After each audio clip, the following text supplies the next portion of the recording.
কি sir add করে দেবো রিচা ম্যামকে?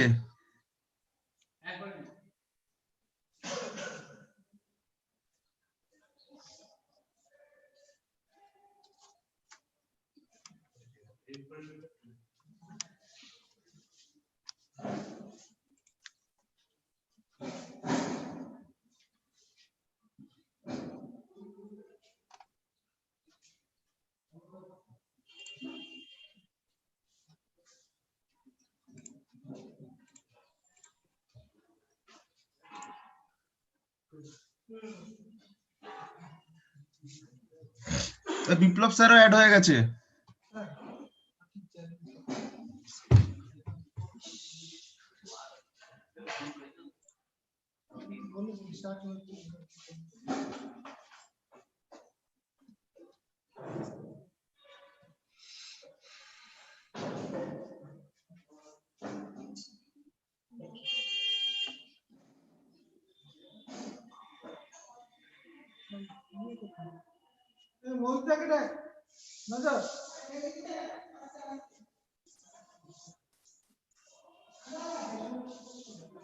এই গৌরাঙ্গ, হ্যাঁ স্যার। বলছিলাম রিচা ম্যাডাম বোধহয় জয়েন করবে। আর হ্যাঁ হ্যাঁ আমি তোমার এখানে জয়েন করবে বা করে গেছে বোধহয়, আমাকে বললো রিচা ম্যাডামকে তো প্রথমে স্টার্ট করবে। আমি বাইরে আছি, আমি কিছু বলবো না, ঠিক আছে? আমার মিউট করা থাকবে।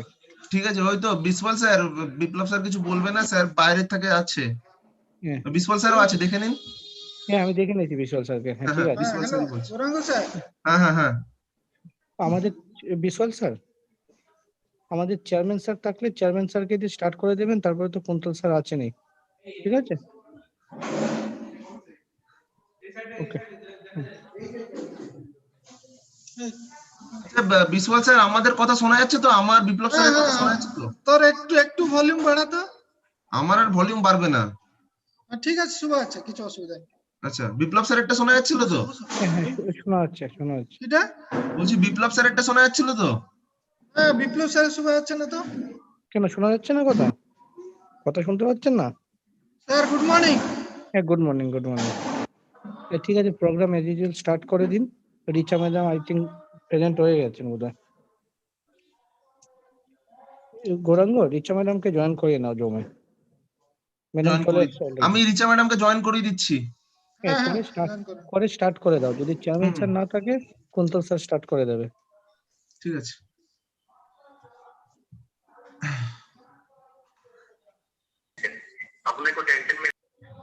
Madam cam madam unmuted. Madam good morning madam. Madam voice is not audible. Gouranga sir, madam আমি জানি, ম্যাডাম ম্যাডাম মিউট হয়ে আছে। ম্যাডাম বোধহয় কারোর সাথে কথা বলছেন, ওই জন্য ওয়েট করুন। ওকে।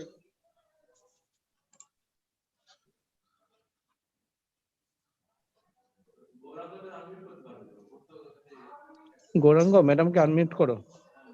হ্যাঁ, ম্যাডামকে তো আনমিউট আমি ম্যাডাম মিউট দিয়েছি। অলরেডি।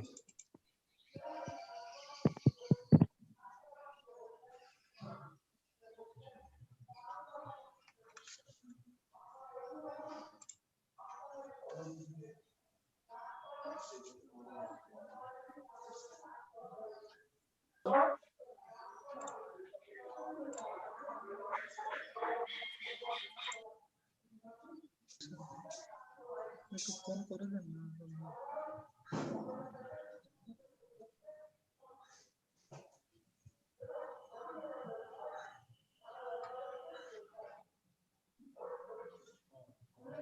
গৌরাঙ্গ স্যার, তো 5 মিনিট সময় চাইছি ম্যাডাম। গৌরাঙ্গ স্যার, বিশাল স্যার, ওয়েট 5 মিনিটস। আচ্ছা, সেমিনার হলের স্পিকারটা একটু বাড়ান। আমার মনে হচ্ছে বিপ্লব স্যারের কথা বা স্পিকারদের কথা শোনা যাচ্ছে না। একটু স্পিকার সাউন্ডটা বাড়িয়ে দিতে বলুন।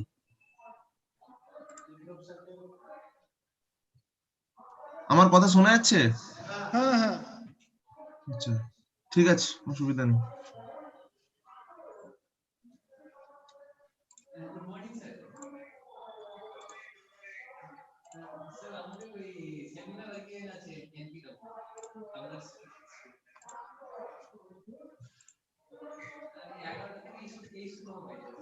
এগারোটা 30। No, no.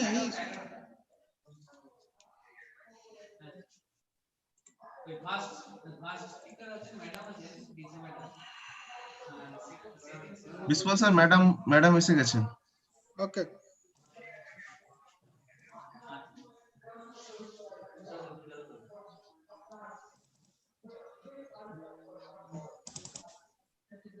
Biswal sir can start করতে পারেন। Start করবো? হুম।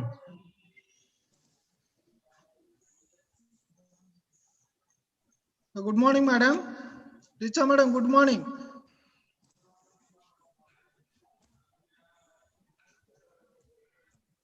শুনতে পাচ্ছেন? Good morning to everyone. Good morning, madam. Yeah, so I'm here. Can we start? Okay, madam. We'll start. No problem.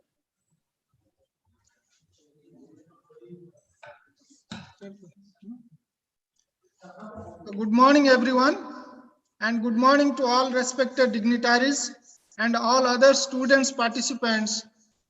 As I can say also, they are the budding pharmacists who are present over here. As we all are pharmacists, and we should feel proud to be a pharmacist, and for that reason, today we all are assembled here to celebrate the 59th National Pharmacy Week in a digital platform. Today, we are having with us the respected chairman of our institution, Professor Dr. Ravindra Devnath sir, Principal Dr. Kuntal Hazra sir, Vice Principal Dr. Biplav Devnath sir, respected eminent speakers of today's program, Dr. Richa Dairamani madam, Dr. Bhakti Bhushan Barik sir, and Mr. Prabir Banerjee sir, and my fellow colleagues, non-teaching staffs, technical staffs, and my dear beloved students. So once again, welcoming all of you. Varanga sir, start the video.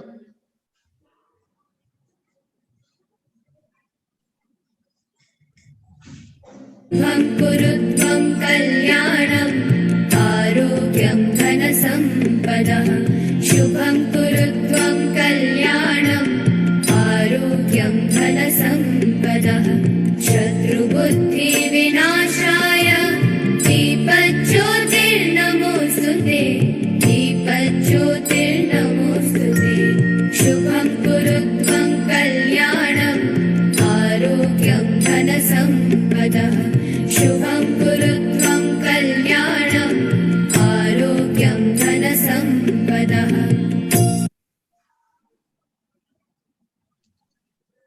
Thank you for nice video. So first of all, I would like to invite Chairman sir came or not? No sir, chairman sir has not came. Okay.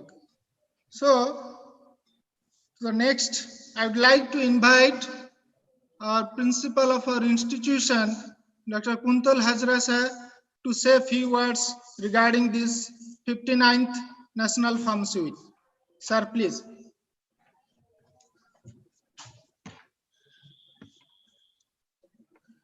Good morning, respected Chairman Sir, Vice Principal Sir, my dear colleagues, today's eminent speakers, and my beloved students.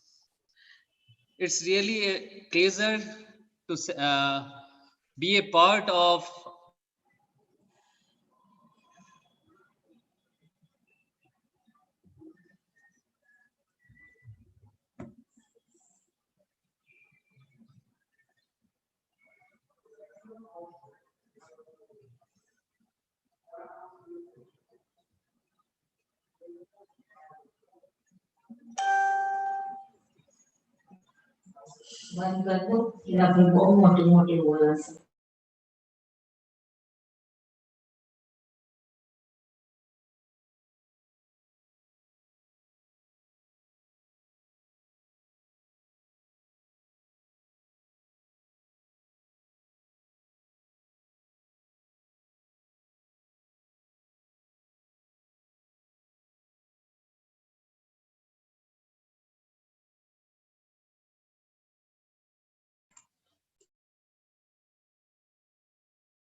So, sir, you are audible. just for a minute. Power gone actually.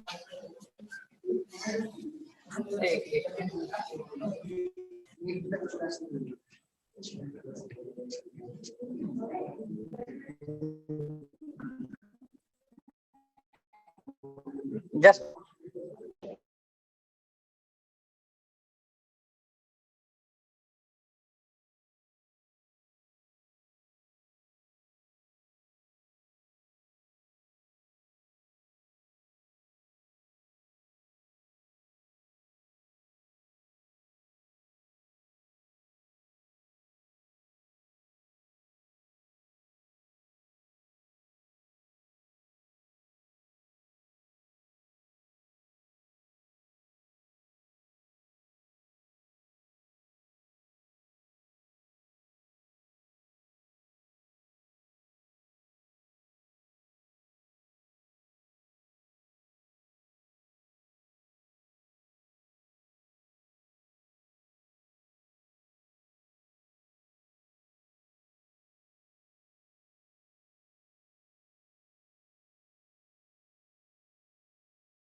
Sir, your audio is connected. Please say something.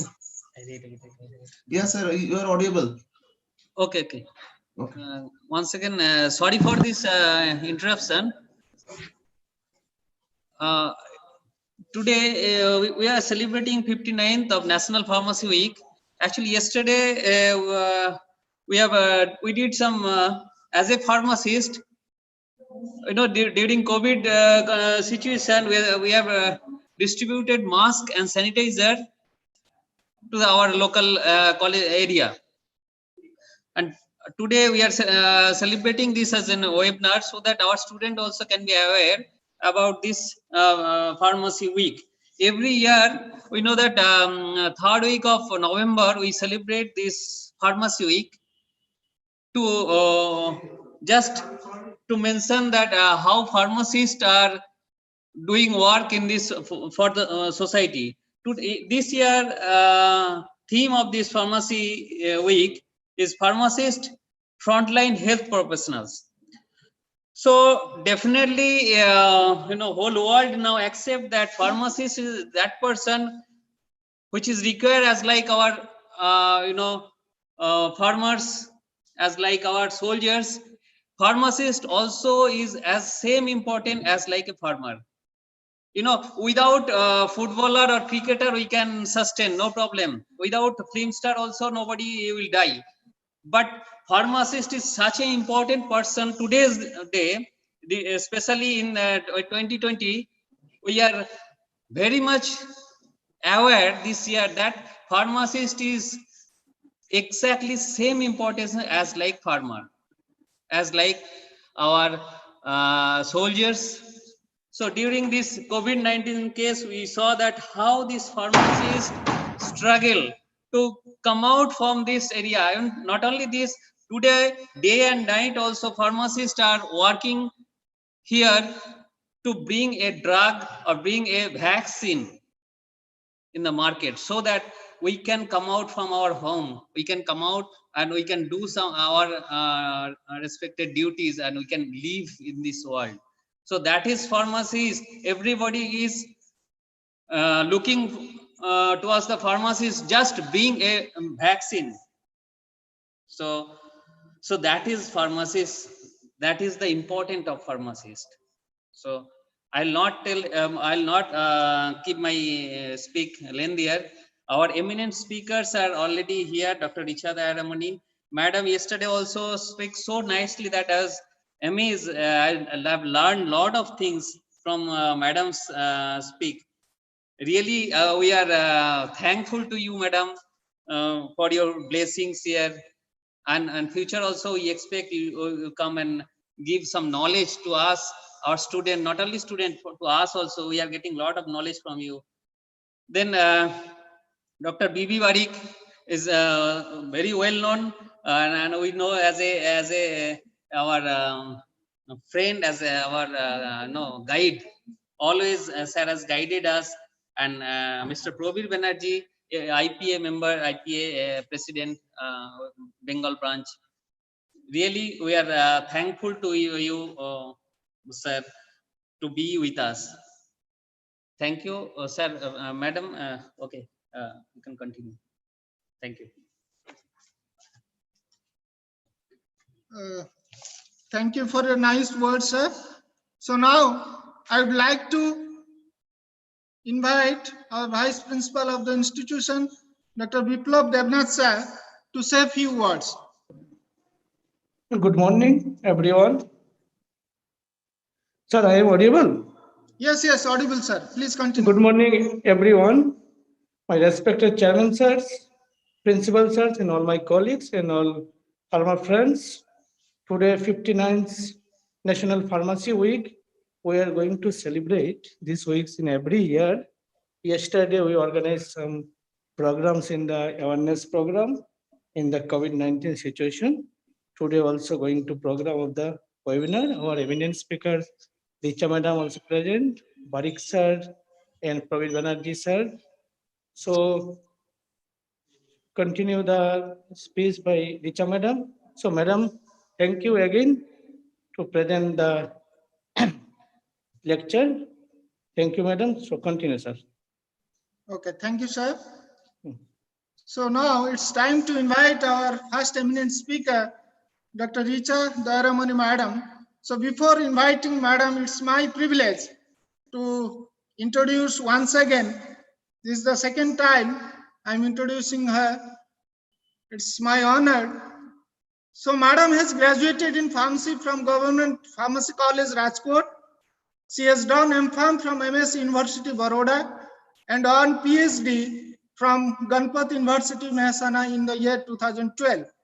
She has 20 plus years of professional experience in teaching, research, and industry, and also currently she is working as principal, Khyati College of Pharmacy, Gujarat. She has work experience with Talani Institute of Pharmacy, which is a government-aided college, of 15 years of experience, teaching experience, and industry like Ipca Lab Limited, 4.5 years experience, and Rusan Pharma Limited, 0.5 years. She is associated with Rightstar Products Private Limited as technical director and involved with product development and technology transfer. She is a board of studies member in Gujarat Technological University, syllabus committee member in PCI, vice president of APTI Gujarat. Madam is the founder president of Human Ethics Committee Association, committed to empower and propagate ethics in clinical research and clinical trials. She is also the core committee member for UNESCO Bioethics Pharmacy Division India chapter. Madam has published 21 research papers in indexed journals, authored 3 books, and filed 3 patents. She has made scientific deliberations in many national and international conferences and also has given more than 30 invited expert lectures. Madam is guiding 3 PhD scholars and is associated with many academic bodies and institutions in various capacities like selection committee member for recruitment of teachers and principals, assessment committee member, expert vigilance member, etc. Madam is also associated with Gandhidham Chamber of Commerce as convener for Women's Wing and Lions Club of Gandhidham as district chairperson for diabetes awareness.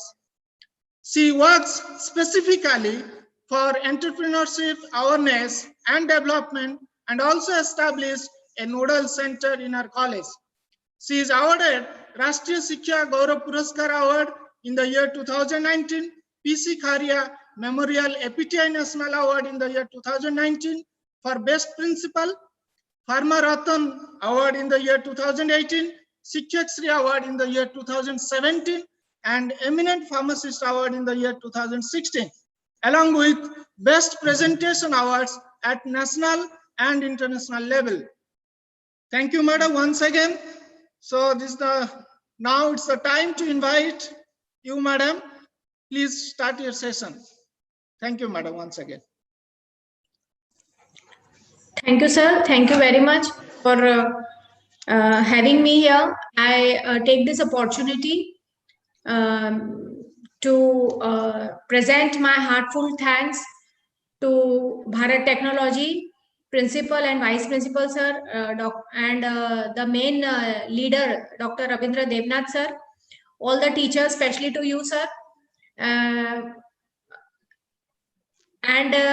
above all, I would like to wish each and every pharmacist, be it a teacher, be it a professional, be it a community pharmacist, for celebrating this National Pharmacy Week. Actually, FIP has declared the Pharmacist Day just few years, but it is long time, more than 30 years we are celebrating this National Pharmacy Week. And in India, it was propagated by Indian Pharmaceutical Association, and now it has been since long we are celebrating this National Pharmacy Week to motivate and take pride in our profession. So I congratulate each one of you for doing great job, for holding the torch of pharmacy profession high. So today we will be just talking about the role of pharmacist. As a pharmacist to the community, what are the services that pharmacist has provided during this time of crisis, that is the pandemic times? The COVID-19 has already challenged each professional, not only pharmacist, but we know that as a common person, as a researcher, as a community pharmacist, as an academician, we are all challenged by this COVID-19. And those who are able to transform themselves, those who are able to align themselves to the new normal or the new systems, the new technology, and bring a paradigm shift in their working, in their have been successful to address this issue, and they have taken a leap ahead. Those who are not able to do it, those who are not able to take that, they have to work hard to shift their mental alignment and the professional alignment towards the changing times. But definitely one thing is sure, we have not received like any complaints or any event which is undesirable in the past 8 to 9 months that COVID-19 has shown to India specifically. Each and every pharmacist, maybe they had within a week's time, I think they were able to transform themselves, and they have not stopped from performing their duties. The medical stores were open, and now also they are working in parallel with the government, with the other healthcares, with the doctors, and they are performing their duties in the hospitals everywhere, because without the support of the pharmacist and other healthcare staff, even doctors will not be able to do anything. So it is a great opportunity that COVID-19, I'm sorry to use this word opportunity, but it is really a great opportunity that COVID-19 pandemic scenario has presented before us, and it has helped us to recognize our potential, what we can do. It has helped us that common public acknowledge the pharmacy professionals around them, because pharmacist is the main accessible person. Each and every society or each and every small places also we will get the medical store. So a pharmacist is the most easy person to access in affordable region. So I will just briefly we will discuss from my presentation. We will just discuss the new normal that especially community pharmacists, because that is the basic channel of distribution, which is the link between the manufacturer and the common person, the patient. So let us celebrate our profession. Let us celebrate us being a pharmacist and being able to provide a vital role in the society for healthcare. So allow me to share my screen.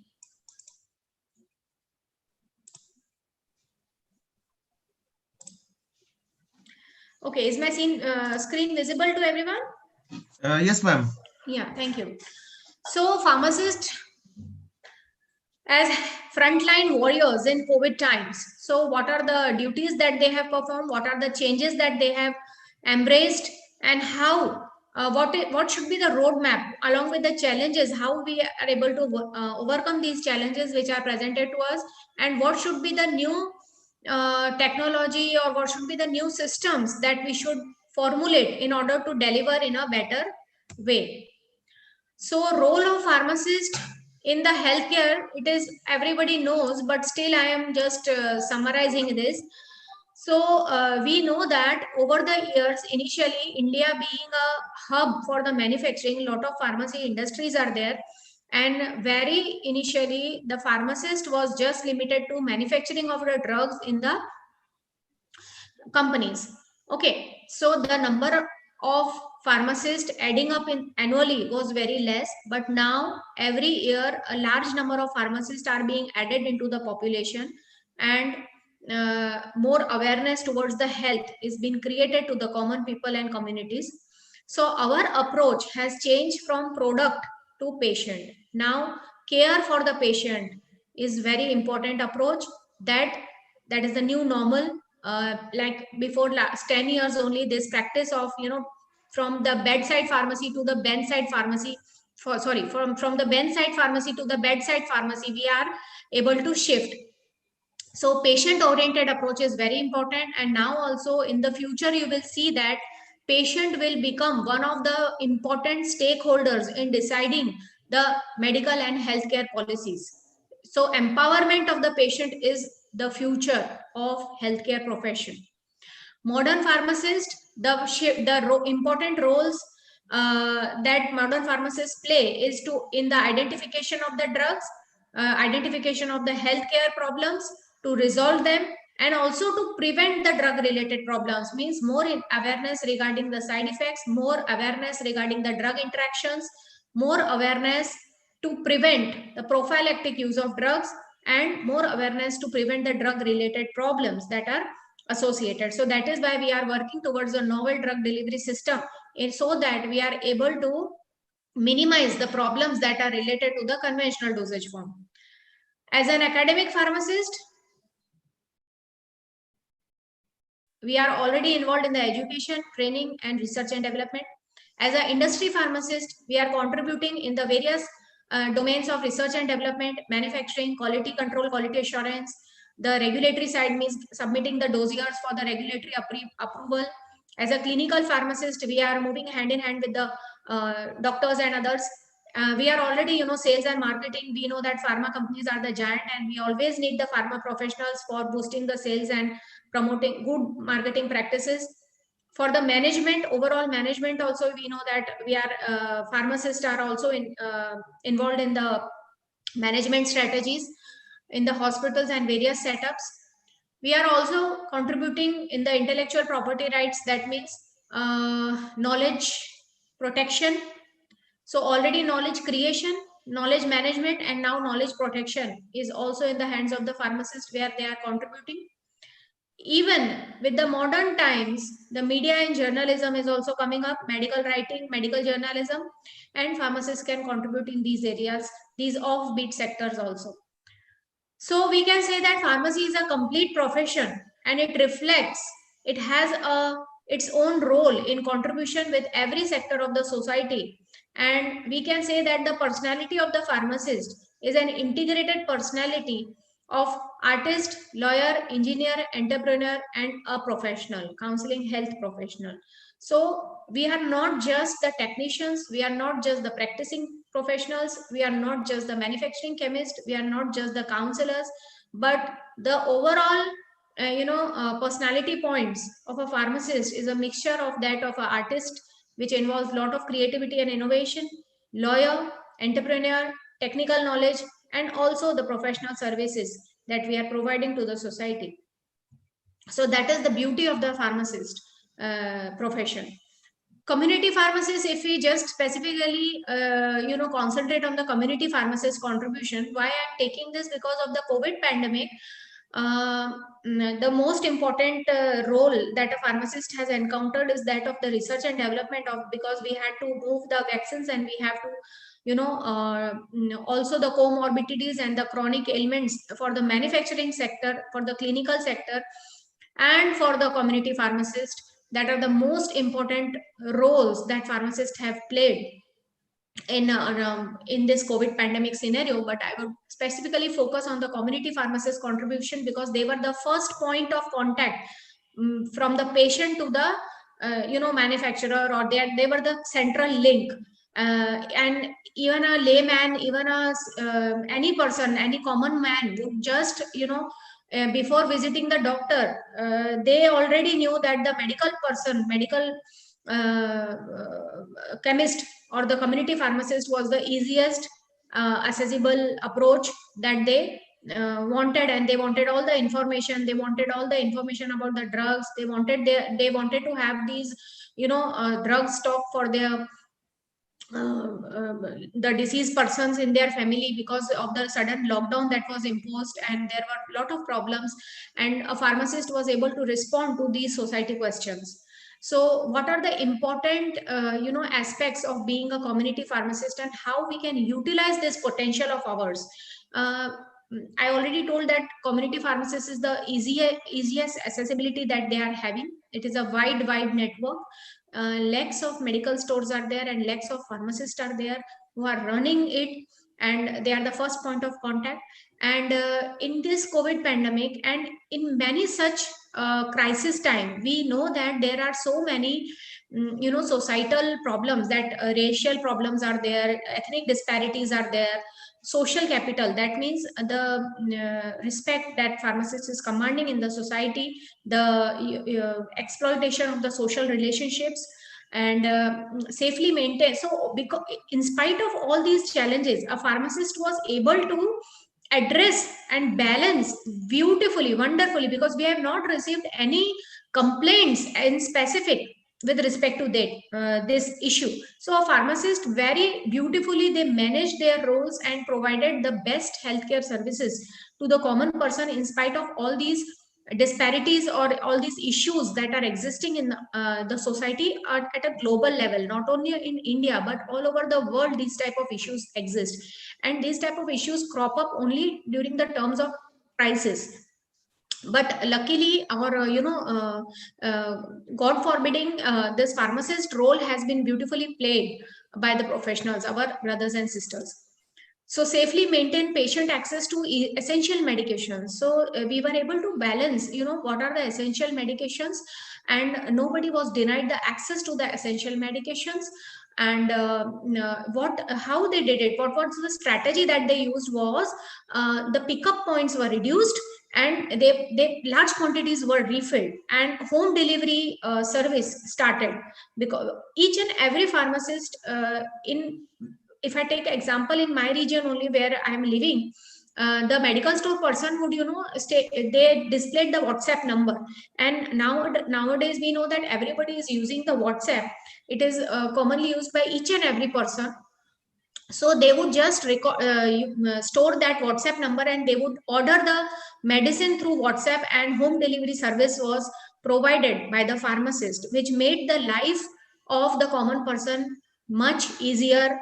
And they were without stepping out of their house, they were able to get the medicines. So this was the very important role that was played by our brothers who are working as the community pharmacist. So through close partnership with pharmacy associations, corporates, and individuals. So see the connectivity of the pharmacist. He is connected with the large number of persons as a layman, and also he is connected with the many associations, the manufacturers, the marketing persons, and even individual ownership networks.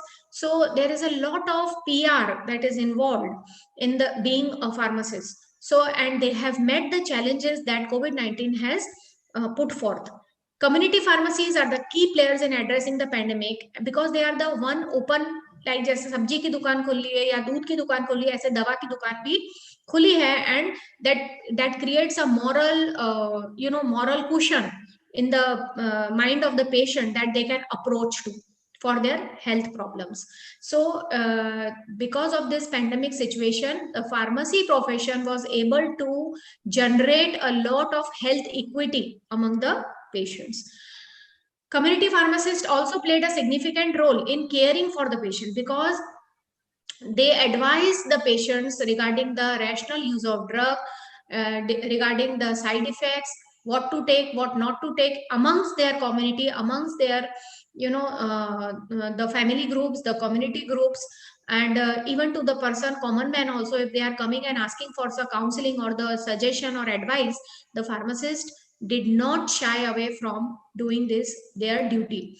So there were many people, you can imagine they were suffering from the chronic medication. Somebody required medicine, regular supply of medicine for the diabetes. Somebody required regular supply of drugs for the chemotherapy, or and other ailments are there, like blood pressure is there, heart ailments are there.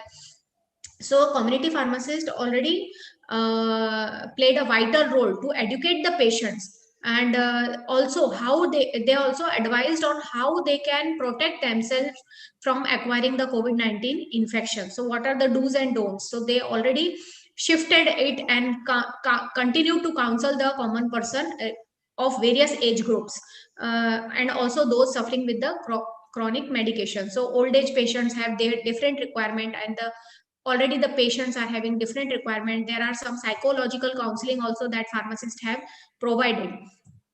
So community pharmacist response during COVID-19 pandemic had been really wonderful, with other factors also, that in many countries the pharmacy store, they served as a common points of testing.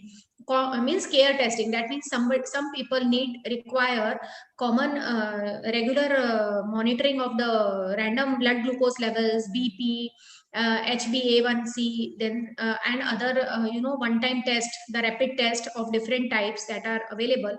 So where to go, because hospitals will be closed and there would be issues of gathering, crowding, and so where to go? That was a basic question in the mind of the common people. This I am talking about a global situation, not only limited to India. So all over the world, pharmacists have shifted their domain of work from various from one single point, and not maintaining the rigidity but addressing the issue of healthcare to everyone. So these tests provide pharmacists with objective data. So they also played the role of the testing, then supply of medical devices, and also the counseling and education of the patients about the recommendations for maintaining a good lifestyle, care during the COVID-19, care for the other type of ailments that a person is suffering from. So now in many parts of the United States, many pharmacies are authorized officially. They have given the authorization letter to work as the COVID-19 test points. So from there, the rapid antigen test or the RT-PCR test was available, and pharmacist was empowered to test and diagnose the presence of COVID-19 infections. Pharmacists must work to provide essential vaccination. So other vaccination means a child is being born, somebody is pregnant, somebody requires some urgent attention. So during that time also, and some children are suffering from various problems, then risk populations are there. So somebody needs urgent medical attention. So pharmacists were able to provide the essential medicines and essential care, and they have did their duties. Also, this is also a futuristic on a global level. We can say that COVID-19 diagnostic services can also be played by the pharmacist if government empowers the pharmacy, and the role of the pharmacist can be enlarged from just being the traders or the suppliers of drugs or administration, distribution and sale of drugs to establishing the diagnostic services points. And for the common points, using the medical devices, using the technology, I think pharmacies can be integrated with the testing centers. And in this way, pharmacists being the professionally, they are equipped and knowledgeable, and they can work in a better way to ensure good healthcare for the society. Pharmacists must work to provide essential vaccination and also the counseling and care, and at convenient locations, since the number of pharmacy store or medical store is very high, and it is the common point of accessibility to all the persons. So that is why pharmacists can assume an important and enlarged role in the society, for not only for about this pandemic, but maybe many such crisis situation to come. There are the situations of the flood, there are situations of the earthquake, and now we see that in nature all these type of disturbances are only increasing day by day. Every day or every week we are hearing that some tsunami is coming, some hurricane is coming, and they are disturbing the life, and everybody needs the healthcare support. So pharmacist can play an important role in this area also, because everybody needs the medicine for their daily life. So community pharmacy based community clinics can also be opened, that can be considered by the health ministry and the government, and they can work in a better way as the primary care providers to the community. So the real-time communication between the public and the government officials and the corporate world, means the industries, pharmacists can help to serve as an important link between all these sectors.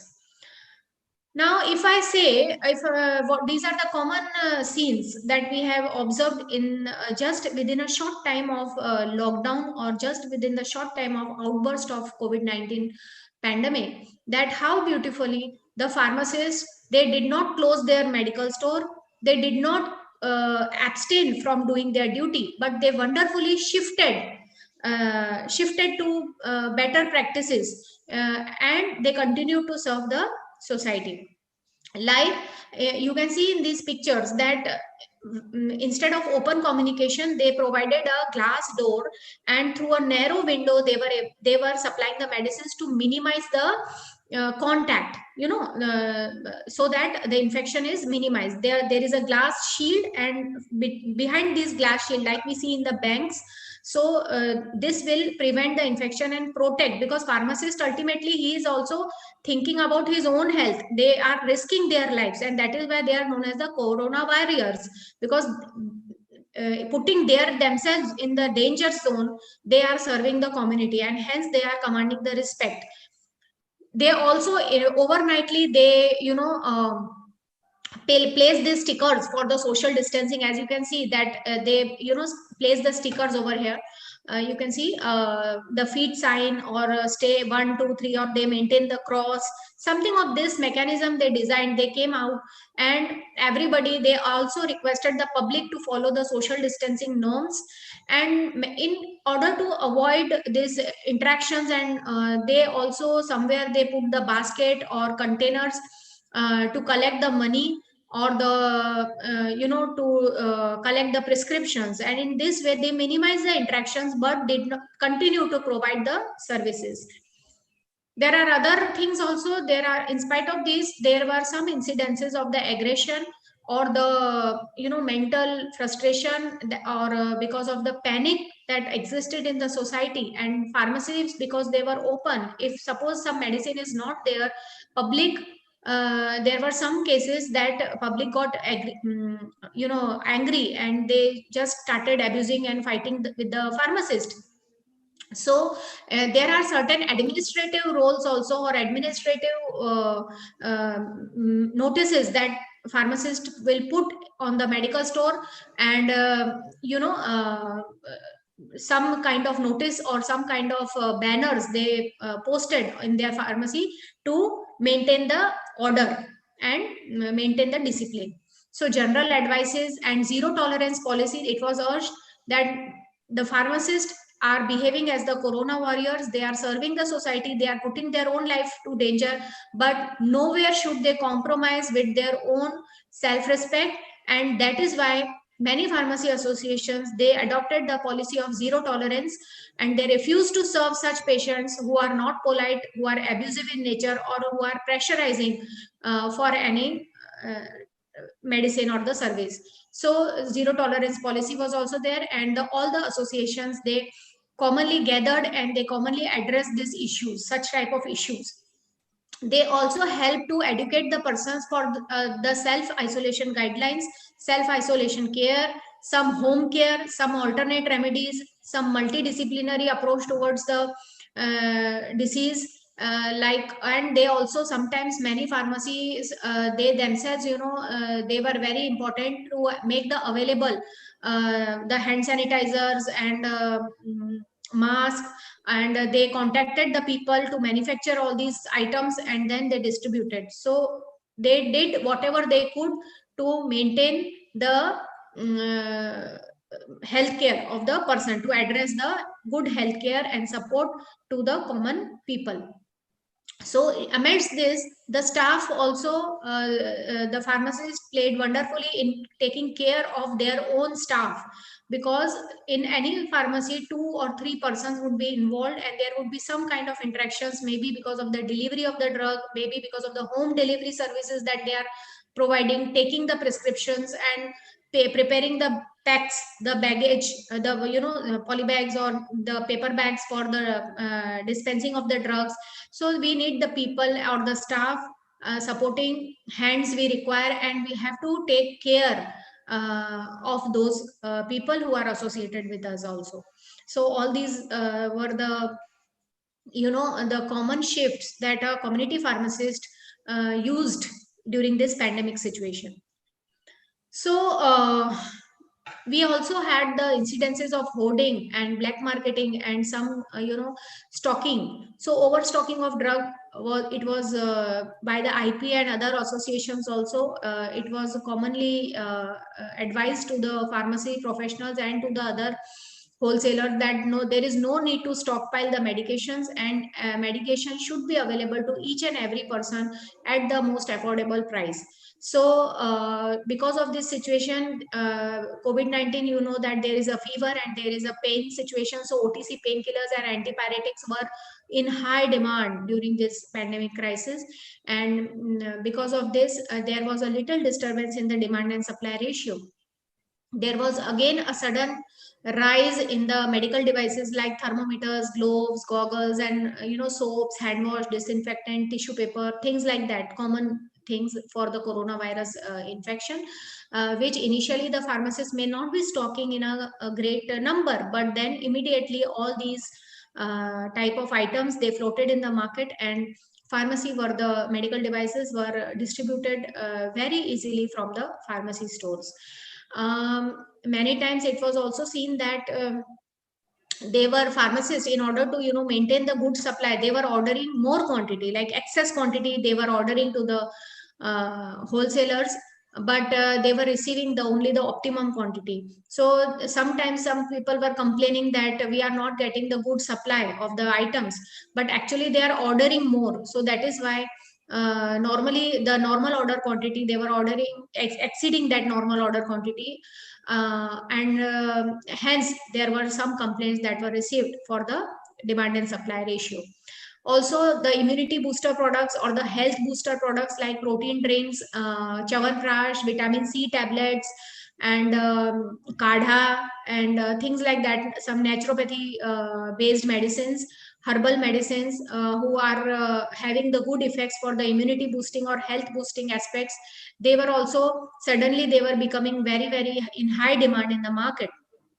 So all these items could be easily sold from the pharmacy, and with the counseling also, because people will come to the pharmacist to obtain the medical advice.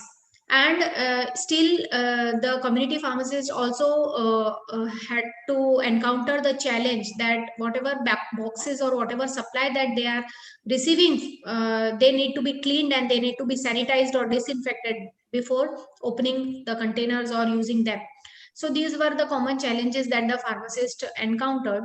And we know that because of this pandemic situation and the role that was played by the pharmacist in the society, so India already played, they showed the world, or everybody knew that India was the pharmacy of the world, but everybody came to know and everybody registered the fact officially that India is the pharmacy of the world, and it was supplying the medicines in more than 138 countries during this last 9 months.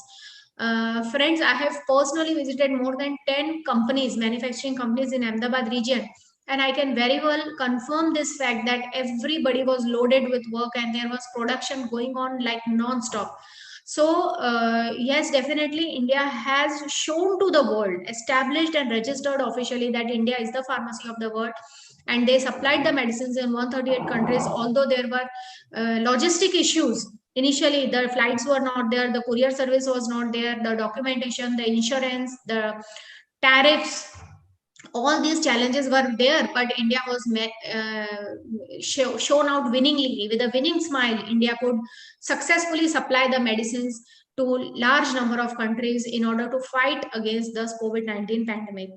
So pharmacist has played a vital role in the medicine and health management, and in the testing and diagnostic, and also in the prevention of the medicines, along with addressing the existing chronic ailments issue. So now everybody has recognized that world's largest producer of generic medicines is India, and initially it was 40%, but now very soon we will be able to meet the or satisfy the large demand of 62% global vaccines. Also, the world would be dependent on India, and they are looking India forward to India for the manufacturing and supply of vaccines to the world. So we can say that health, if I say that there is an acronym for health, then health means healthcare cooperation, economic cooperation, alternative energy sources, literature and culture, terrorism free society, and humanitarian cooperation. So all these aspects would summarize for a health of an individual or health of a community and society, and ultimately health of the nation. So by addressing all these, cooperation means solidarity. We expect that in these challenging times we stand by each other. Person stand by person, another person, community stand by another community, society stand by other society, state stand by other state. So everybody with the cooperation, mutual cooperation and solidarity, so we can fight many such pandemic conditions. So this is the summary. I will not go into detail. This is just a summarization of the whatever we have seen in the previous slides. So it is just a summary slide. But we could also see that there are so many community pharmacies. There is a need or requirement on a global level to shift to the novel practices in the community pharmacies. Now it is time to change ourselves, to transform our roles, and to embrace the new technology in the drug distribution and drug manufacturing, not only in for the product but also for the service. So patients are now expecting not only the medicine but also the healthcare services from the pharmacy professionals. So how we can do that? What are the novel trends that are existing in the profession of pharmacy? Is the telepharmacy, means from the this already Fang Shelter Hospital, they already officially they devise the mechanism to provide the telepharmaceutical care. So multidisciplinary treatment. So not only one treatment, but suppose a person is having a blood pressure and the diabetes and they are acquiring this viral infection. So how they can treat, what are the roles of the drug, what are the use and alternative uses of one drug, already established drug. So all these things need to be delivered to the patient. The patient needs to be aware what kind of treatment he is undergoing.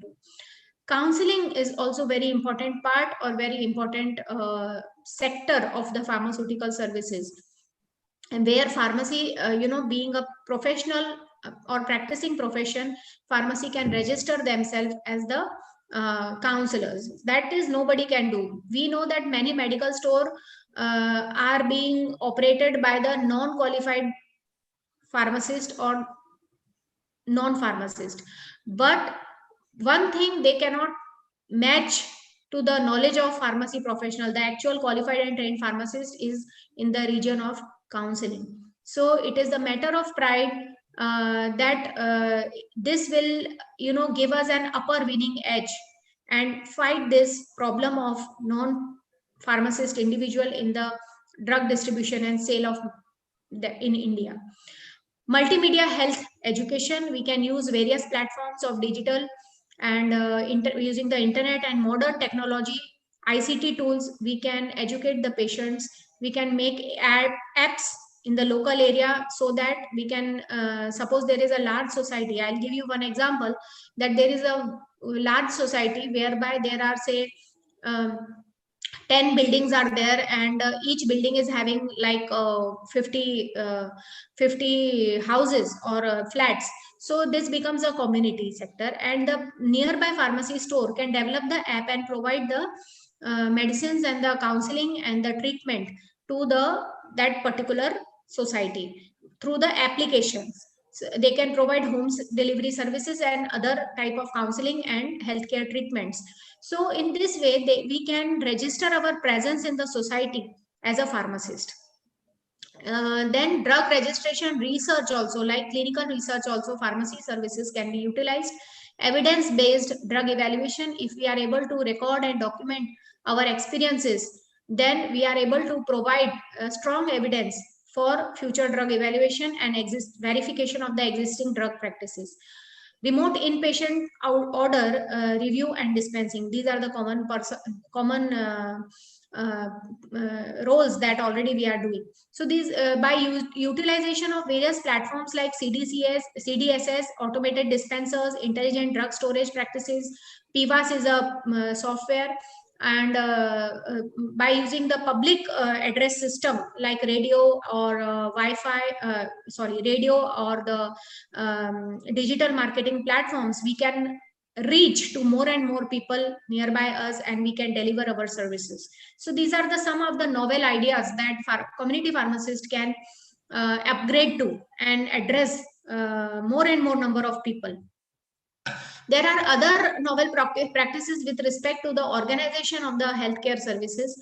So we know that we can have this multimedia health education, cloud pharmacy care, live broadcast or recorded courses. Nowadays, we know that there are hundreds and thousands of applications who are involved in the training and providing the certificates through webinars and other platforms. So more and more awareness is coming up, and each and every person is aware about the drugs, their use, their side effects, their dosage. And many times doctors, we see that they are searching whenever they are prescribed with the drug, they will search about that drug on Google, and they will interfere with the therapy also. Many times they will definitely, sometimes they are self medication, or they are discontinuing the drugs, they are taking other drugs. So these are the hazards that we need to educate the patients to not to indulge into such practices, not to interfere with the such practices, to stop googling about the drugs, and with the half knowledge they just create a nuisance with their health.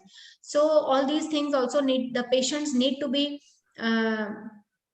educated, what they should do, what they should not do. So this is also one important role that the pharmacist can play. They can play an important role in minimizing the self medication, maximizing the prescription adherence, maximizing the preventive healthcare practices, good lifestyle practices, educate and train by using the social media, by using the digital marketing practice, by using the applications and other modern ICT tools.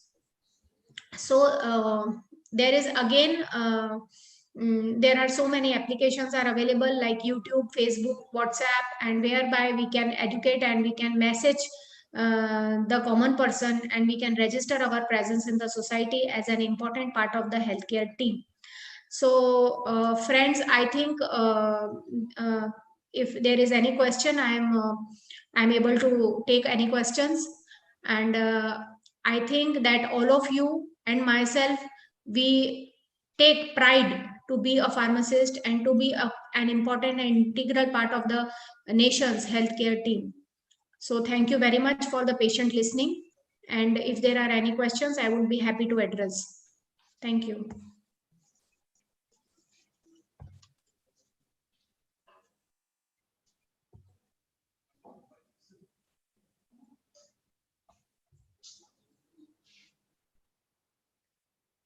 So thank you, madam, for your nice presentation.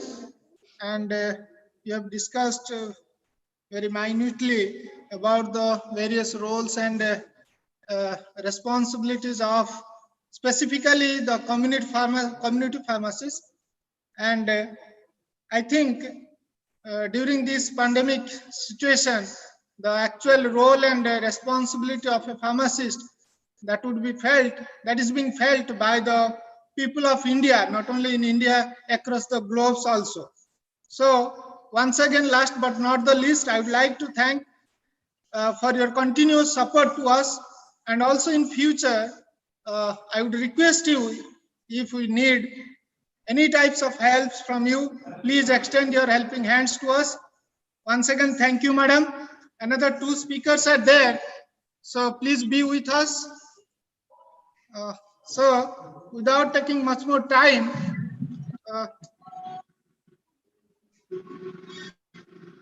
before inviting the second speaker of our today's program, let me introduce, it's my privilege and it's my honor, and also I really feel very much proud to introduce today my teacher, my guru, Dr. Bhakti Bhushan Barik sir.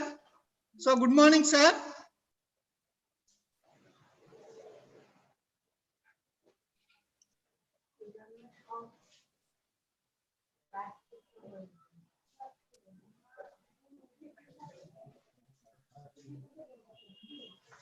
So Dr. Bhakti Bhushan Barik sir, now currently he is the director, academic and head of the PG department, College of Pharmaceutical Sciences, Puri, Odisha. Sir has completed his B.Pharm, M.Pharm and PhD simultaneously from Jadavpur University, Kolkata, West Bengal. He is having so many years, I think near about 35 years of experience, total experiences, and among those experiences, the professional experience in teaching as well as in industry also. In teaching, he has served as lecturer, professor, and in the post of principal in various colleges in India as well as abroad. Like, sir has worked as professor of pharmacy, Jazan University, Jazan, Kingdom of Saudi Arabia. Along with professional experience, he is also having administrative experience in various colleges in India as well as abroad. Sir has awarded as Fellow Institute of Chemists, FIC, in the year 1994, Chartered Chemist in the year 1996, Bharat Shiksha Ratna Award in the year 2007, International Gold Star Award in the year 2013, Indo-Thai Sadbhavana Award in the year 2014, APP Eminent Teachers Award in the year 2015, Best Teacher Award by West Bengal University of Technology in the year 2018. His field of specialization is pharmaceutical technology, novel drug delivery systems, biopharmaceutics and pharmacokinetics, physical pharmacy, clinical pharmacy, and nanoparticles. His research project which is completed and ongoing as principal investigator in UGC minor research project, UGC major research project in the field of computer-aided drug delivery system in the year 1993, and on exploitation of phytopharmaceutical substances in the year 2003. AICT MODRAB on design and development of targeted drug delivery systems of anti-neoplastic drugs in the year 2009. Sir is holding various honorary positions like Inspector of Pharmacy Council of India and AICT, member editorial committee of International Research Journal of Pharmaceutical Sciences, life members of APTI, Indian Society for Technical Education, life member of Indian Pharmacological Society, member of American Association of Pharmaceutical Scientists, and expert in Public Service Commission, Odisha. Sir has a research experience of 32 years and guided 12 PhD candidates already who are awarded, and also he is having publications in reviewed journals, among which 66 presented papers already, and in the Congress, conference, seminars, he has presented 106 papers. Sir has visited abroad like USA, Germany, Spain, China, Saudi Arabia, UAE, and also he has attended various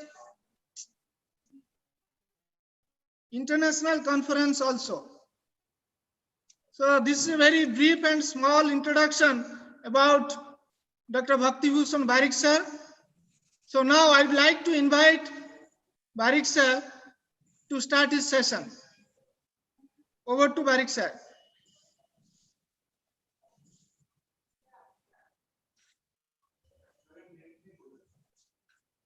नहीं ना?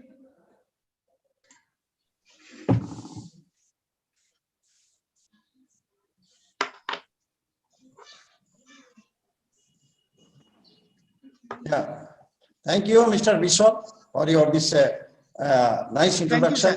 And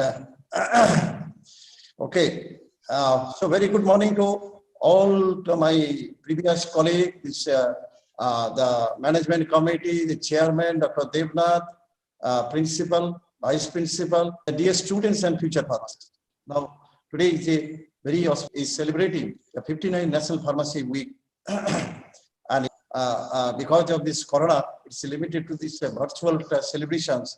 But if it could be that physical process, then obviously BHARAT technology will be celebrating a very colorful and very activity-oriented this NPW programs. So anyhow, let me go through this my presentations. Let me share some slides.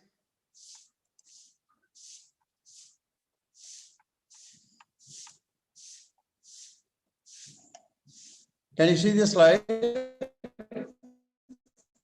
Yes, sir.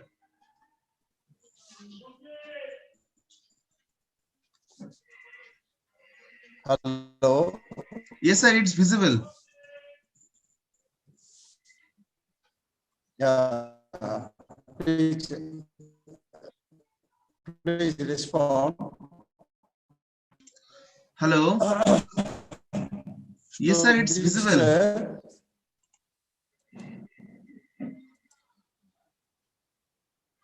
It's visible. Okay. Fine.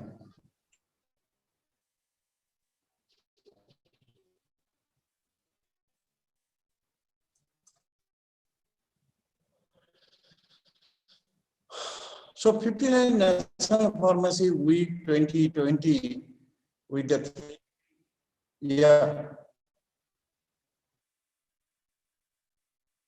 Okay. With the theme that the pharmacists, the frontline health professionals.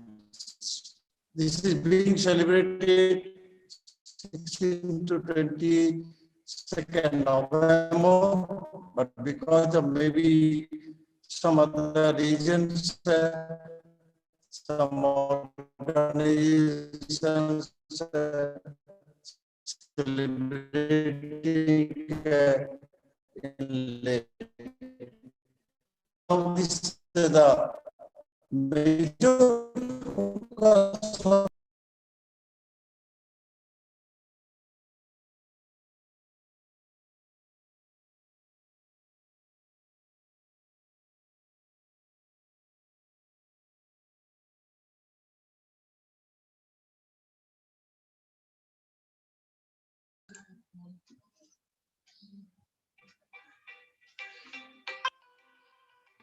হ্যাঁ কি হলো?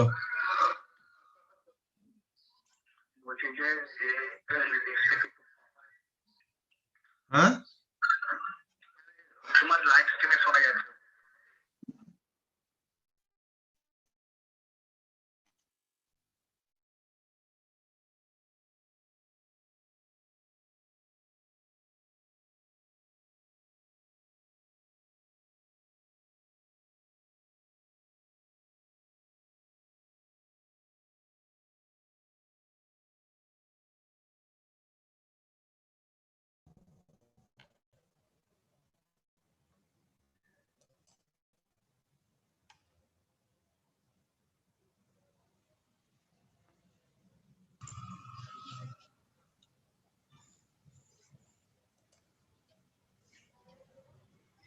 hello. Yes sir, you are audible. Is there any problem? No sir, I think the network The problem network- is from your side.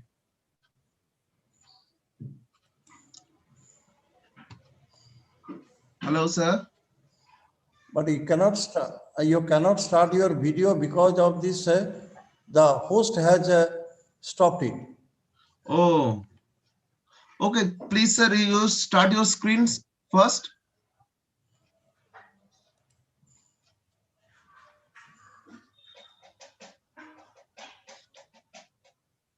See, maybe from that host side.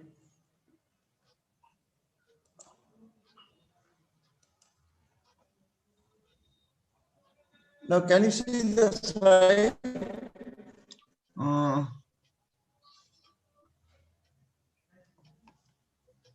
Hello? Can you see the slide? No. Biswal sir, can you see the slide? I think this, you make me the host. Okay. Wait a second, sir. Wait a second. Okay, sir, I'm making you the co-host. I just make you the co-host. Biswal sir, it is visible? See, No, no, not visible. Yeah. And here also it's showing started the screen sharing. Double click on full screen mode. But it started. Okay. Cam. Sir, you can start. It's okay? Yes, sir. Right Okay, now it's sir. okay. Okay. Make it full size.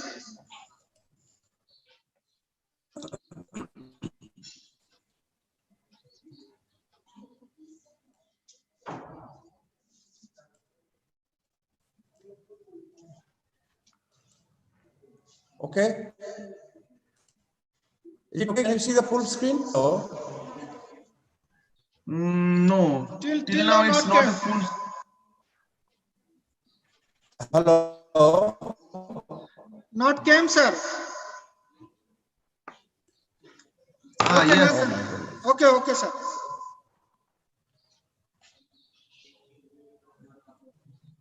What is your problem? Sir, you can start. No problem.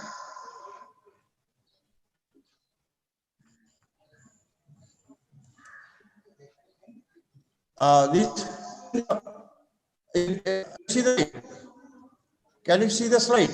Yes. Hello. Yes, sir. It's visible. You can start. Hello. Full screen. Can you see? Sir. It's visible, sir. Okay. So, hello. Yes, sir. Okay, fine. So, we might discuss this What about the developments in which the hospital, particularly the front line? Before that, I'll go this evolution of this National Pharmacy Week, right? History of National Pharmacy Week celebrations. It is decided in Indian Pharmaceutical Congress held in Puri, Odisha, in 1961 to organize 1 week program to celebrate the nationwide November every year to get out among community about the role and importance of the pharmacies. So this national policy, the decision taken in the 1961, this Puri Congress for this celebration of this National Pharmacy Week in the 3rd week of November. And IBC, if you go to this profession, you see the Indian, in fact, this pharmacy profession 1930 and education 95 Indian Pharmaceutical Association or UP Provincial Pharmaceutical Association, IPA, and then this IPA formed the in a Pharmaceutical Congress Association or IPCA. So this IPCA organization or IPC, it makes the greatest or biggest event, that is the Pharmacy Congress. Unfortunately, due to this Corona and other things this year, it is not yet decided whether it will be held or not. But this Pharmacy Congress, everyone in this pharmacy education or profession, we know that this is the highest platform where everything is discussed, all the professional aspects. So this IPC is organized every year, Pharmaceutical Association, and it is this apex body of representing the Indian pharmacists of working the various capacities like industry, research, development, quality control, quality assurance, marketing, drug control department, academics, and hospital or clinical community pharmacy. Total number of in these 5 organizations, these about more than 25,000 pharmacy professionals. 5 federating PCs include the IPA, Indian Pharmaceutical Association, the IPA Association, API, Association of Pharmaceutical Teachers of India, that is our teachers organization, IPG, Indian Graduate Association, and Officers Federation. So these 5 organizations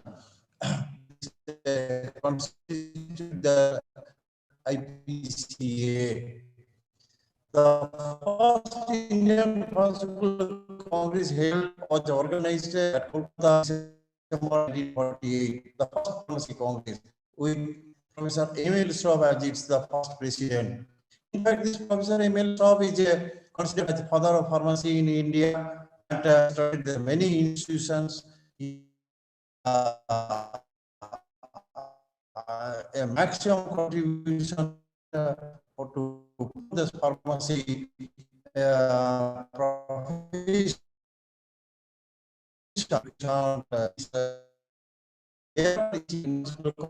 has been organized successfully. 12th was held at Odisha in 1961, in which it was resolved to celebrate the national pharmacy particular theme. Birth year of this national pharmacy week, 1962 and 19 and this in 1962 first national pharmacy was selected. It was every year new theme selected. So this first theme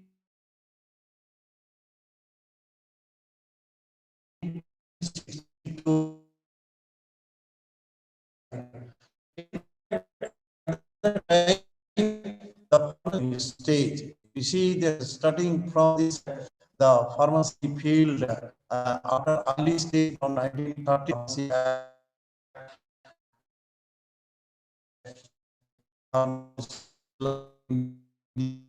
In 50, 60, this drug production. So this it is just a gross years, right?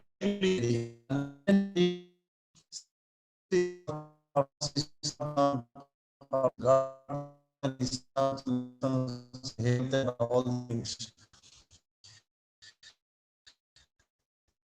So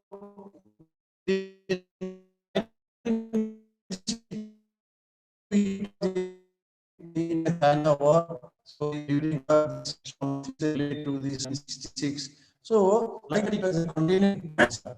So yesterday, last year, if you see this the pharmacies become the council. Pharmacies become the medicine.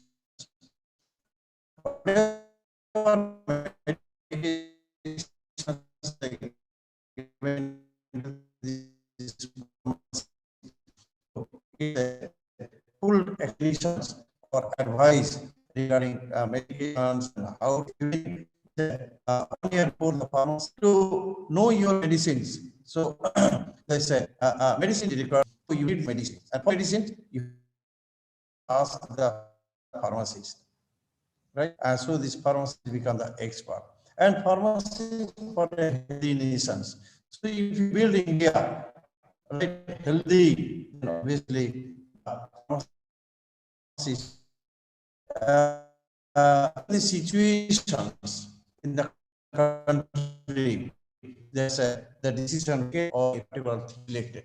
This year, the special team, the pharmacists, the front line help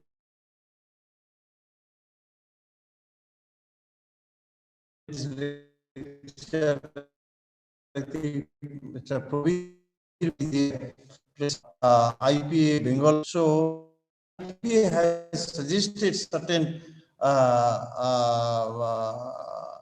agenda that how to celebrate this pharmacy. So this to in the community, our roles, especially in the, as a frontline health professionals. This is the first one what I has explained nicely about the community pharmacy's role and the different aspects of this community pharmacy. To generate awareness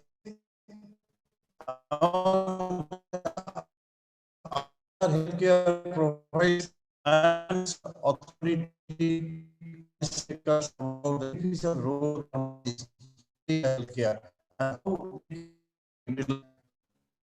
to so not only this pharmacy to let the awareness among the other healthcare personnel is a pharmacy and the things.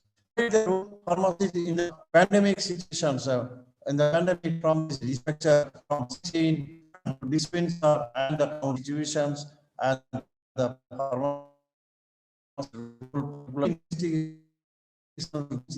COVID and having so all right, it depend on this the pharmacist activity and pharmacist the contributions.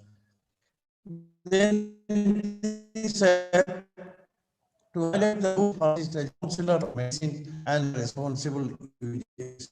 Now this is become as we are more and more about the health, about the therapy, about the medications.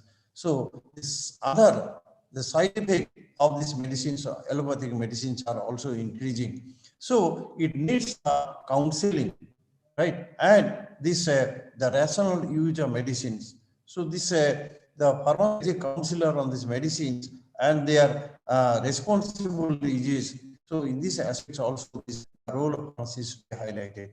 to highlight the role of pharmacy in a health promotion, health care as a provider of guidance and the medicines for this ailment. Now, not only just as a job for dispensing or or selling and other things, but regarding this health promotion, health educations, and awareness programs, the pharmacy has a greater role, and which normally we observe during National Pharmacy Week. And this, I think this Bharat Technology has organized several programs in the previous year. So, looking into this present this year theme, the pharmacist, the frontline health professor, the pharmacy professions, and the role of pharmacist. Come to this, the modern life. So I'll briefly go, I'll show some slides the modern medicines. So how it was developed, the pharmacy. Everybody know that this pharmacy is derived from this, the art of designing and preparing your medicines or the drugs. And this is one thing, pharmacy, that which in second the estimate and the place where the drugs or the medicine not only the dispensing, also the marketing, selling, other aspects, all these things included in the pharmacy. The professions in the pharmacy, the science, focusing on the. Now, this, in fact, safe efficacy or safe and effective medication is better and important in society, because our safety in the country, it gives the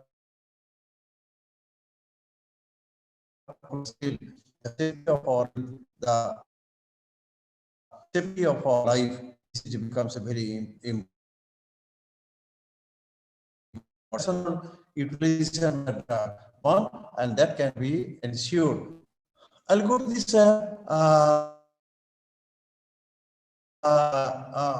evolutions. You know, these early systems are more than 5,000 years old, and this systems where the interest how use the medicines to lead. In fact, this Ayurveda is means the of life or the prolonged life. How to live long? So it needs the two things. So one side is the medicines, and other things, and the other is the lifestyle, yoga, lifestyle, food, rest, and so this health, which is not only that disease, it's a mental, social. So all these are included in our Indian system of medicines. Even some other things are there. People, we can remember who the Indian medicines. It was on the Charoko, on Reddy and around. So the Charoko, he composed their book Charak Sangita and Susruta Sangita. This Susruta, this particularly specialized on this surgery. So all ultimately these they have extended or expanded this the Ayurvedic systems and basic objective to the life. So this ancient compendium include the details of the examination, diagnosis, treatment, and prognosis of these numerous ailments. So this the early systems of our Indian, the ancient medicines. If you look, then the Greek medicines, Egyptian,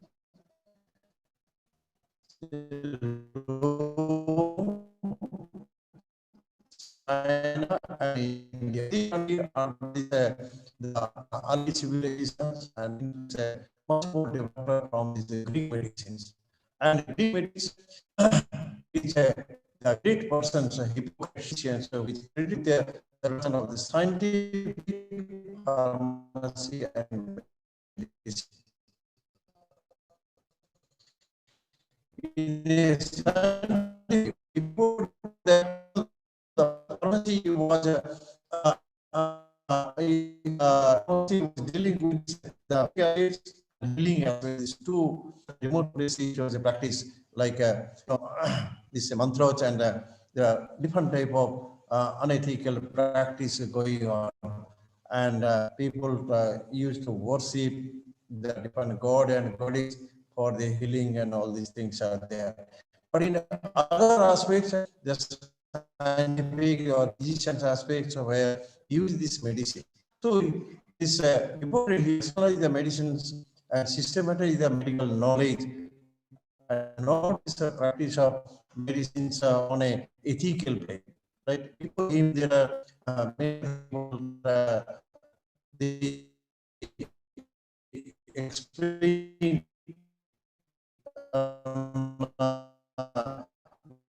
ethical systems because of cost of the successive generations, and his concepts and this percepts are known as the Hippocratic oath. You know, this Hippocratic oath, particularly taken after the passing these medicines, those who pass medicines, so they take before practice, they take this oath. That oath is called the Hippocratic oath, right? And that contains there are many ethical parts also, that they can do practice these. They should not practice these other things. So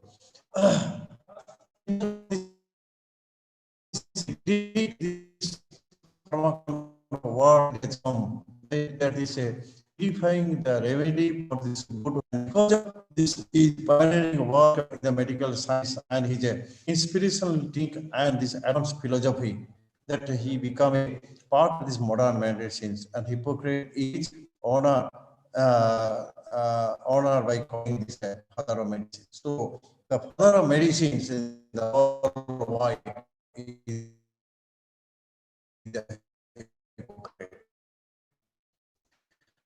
Three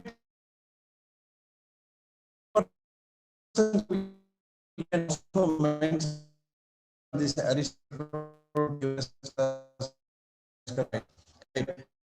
They are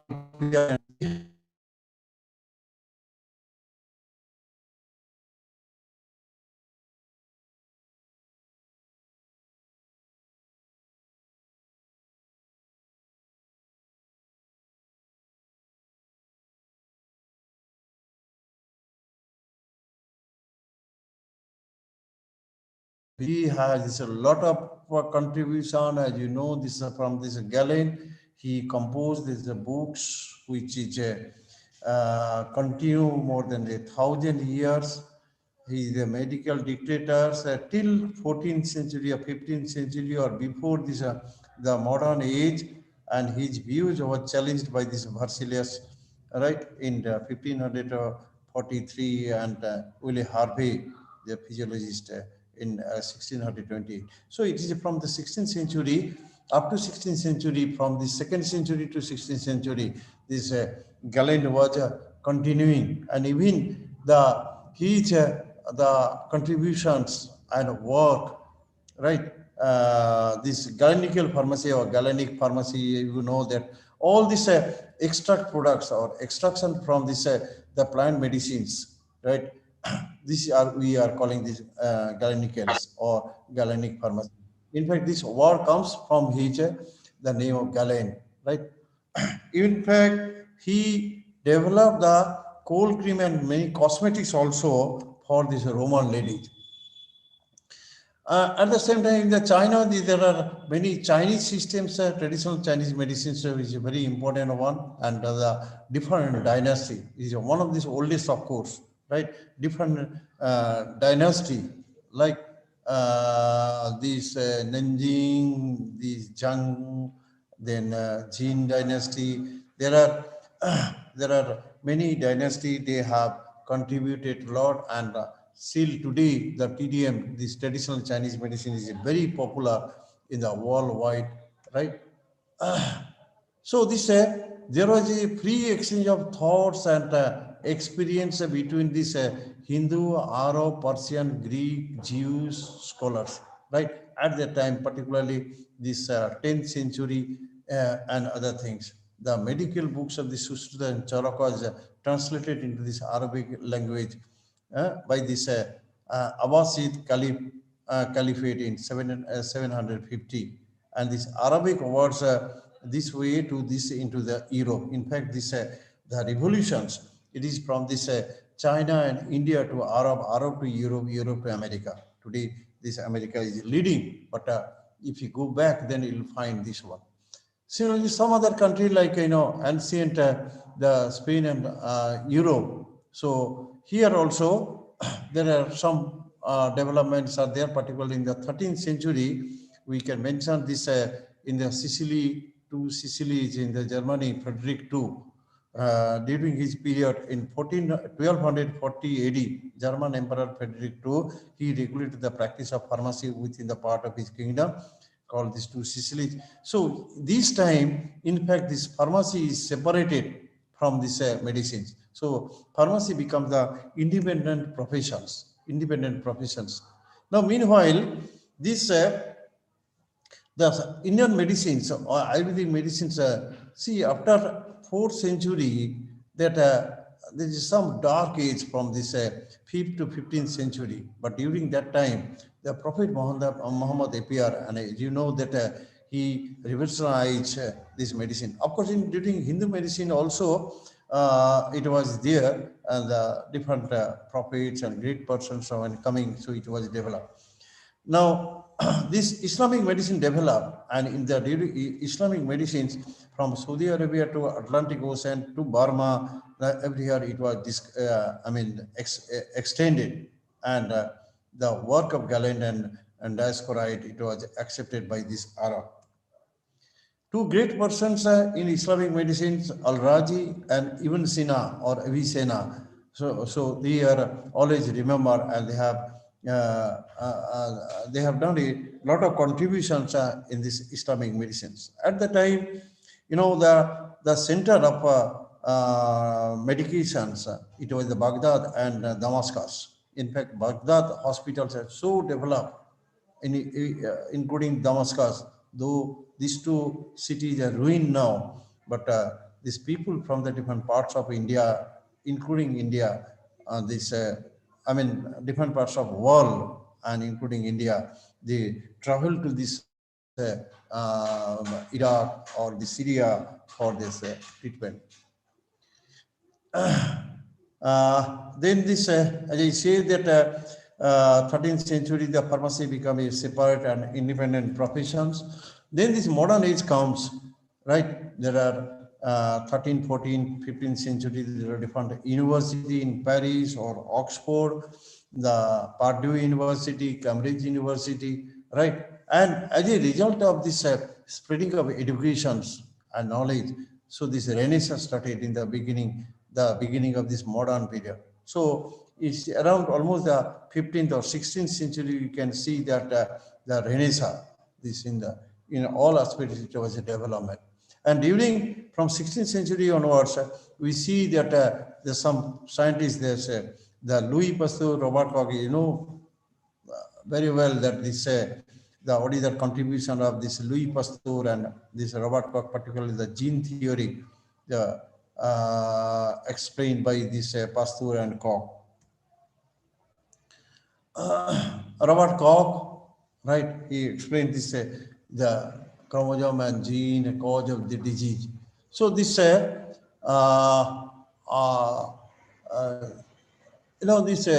Pasteur's the rabies vaccines and warned of this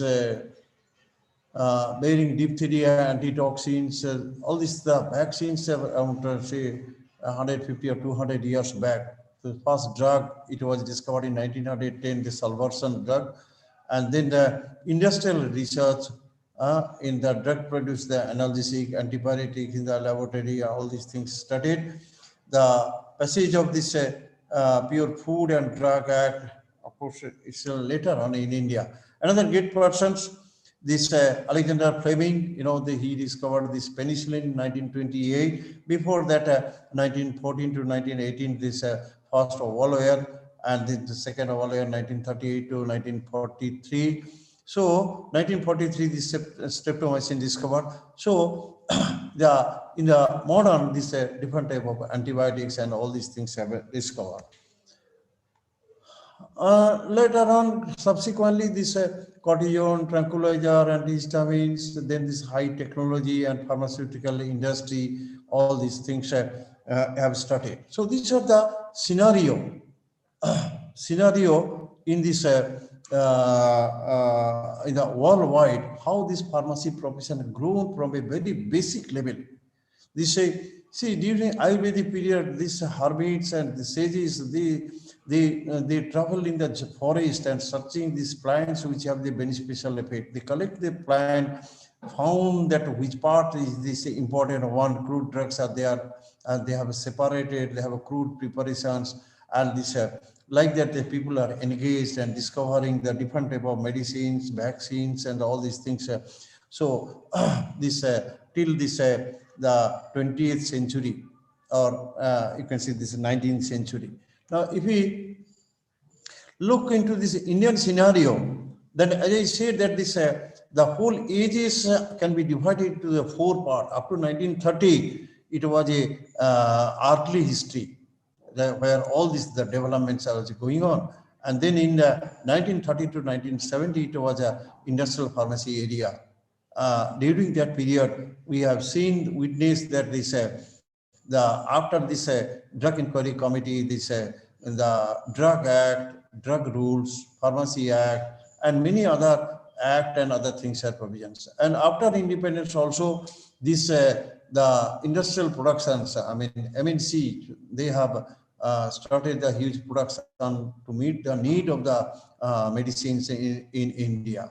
And then in 1960s, this 2-3 incidents the caused or disasters, particularly the thalidomide disasters and phenytoin disasters. So these disasters, in fact, changed this pharmacy profession into more scientific and technology oriented, right? So this the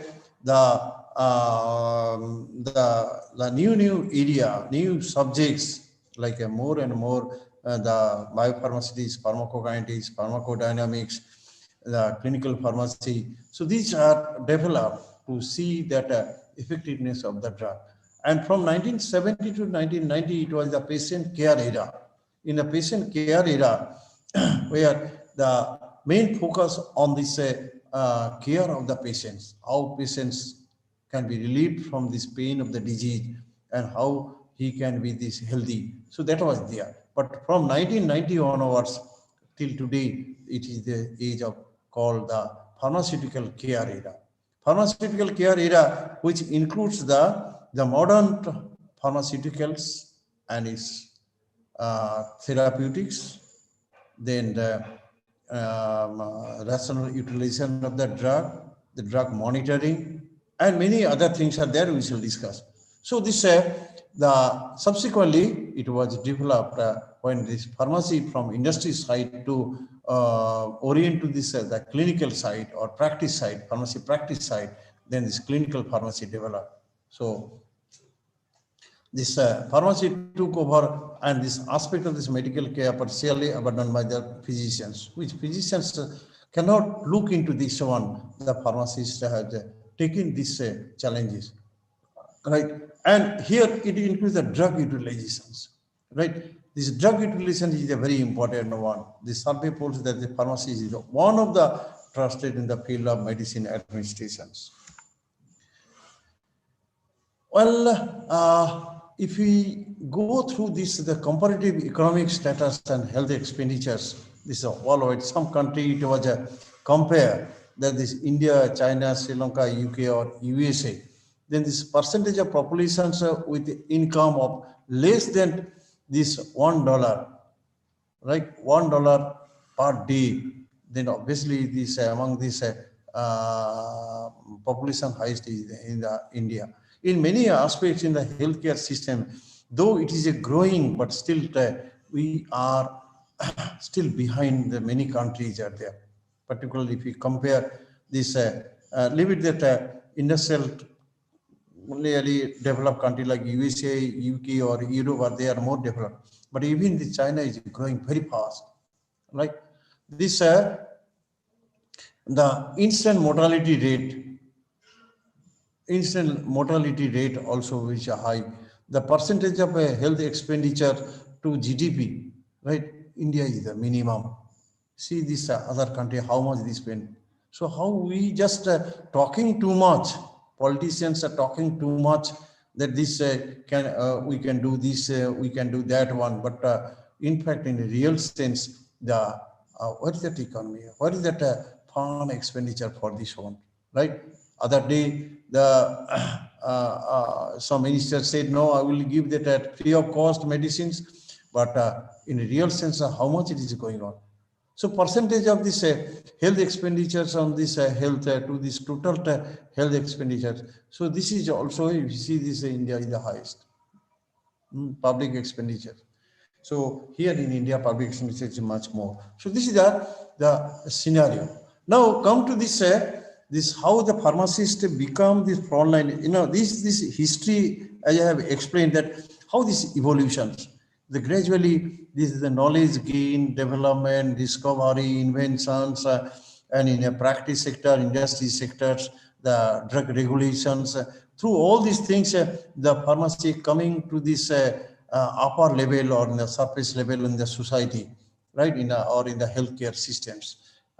Then come to this modern pharmaceutical technology, this which ultimately it contributed a lot to this better healthcare systems. Modern dosage forms, right? If we compare this, the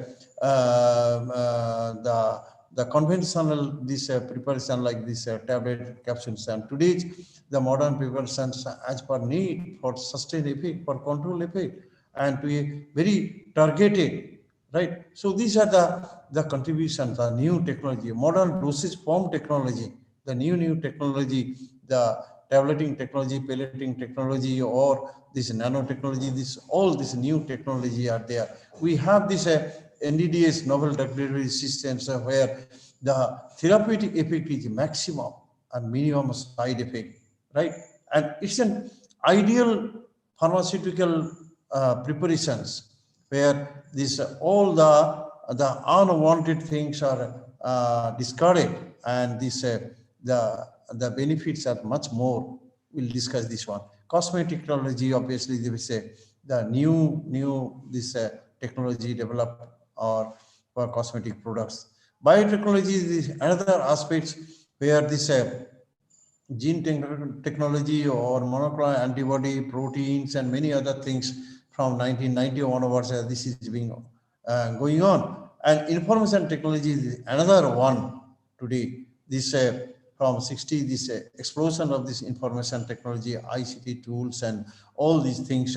This gives a lot of information and lot of awareness regarding the drug, regarding the disease, and how to control all these things. Bioinformatics.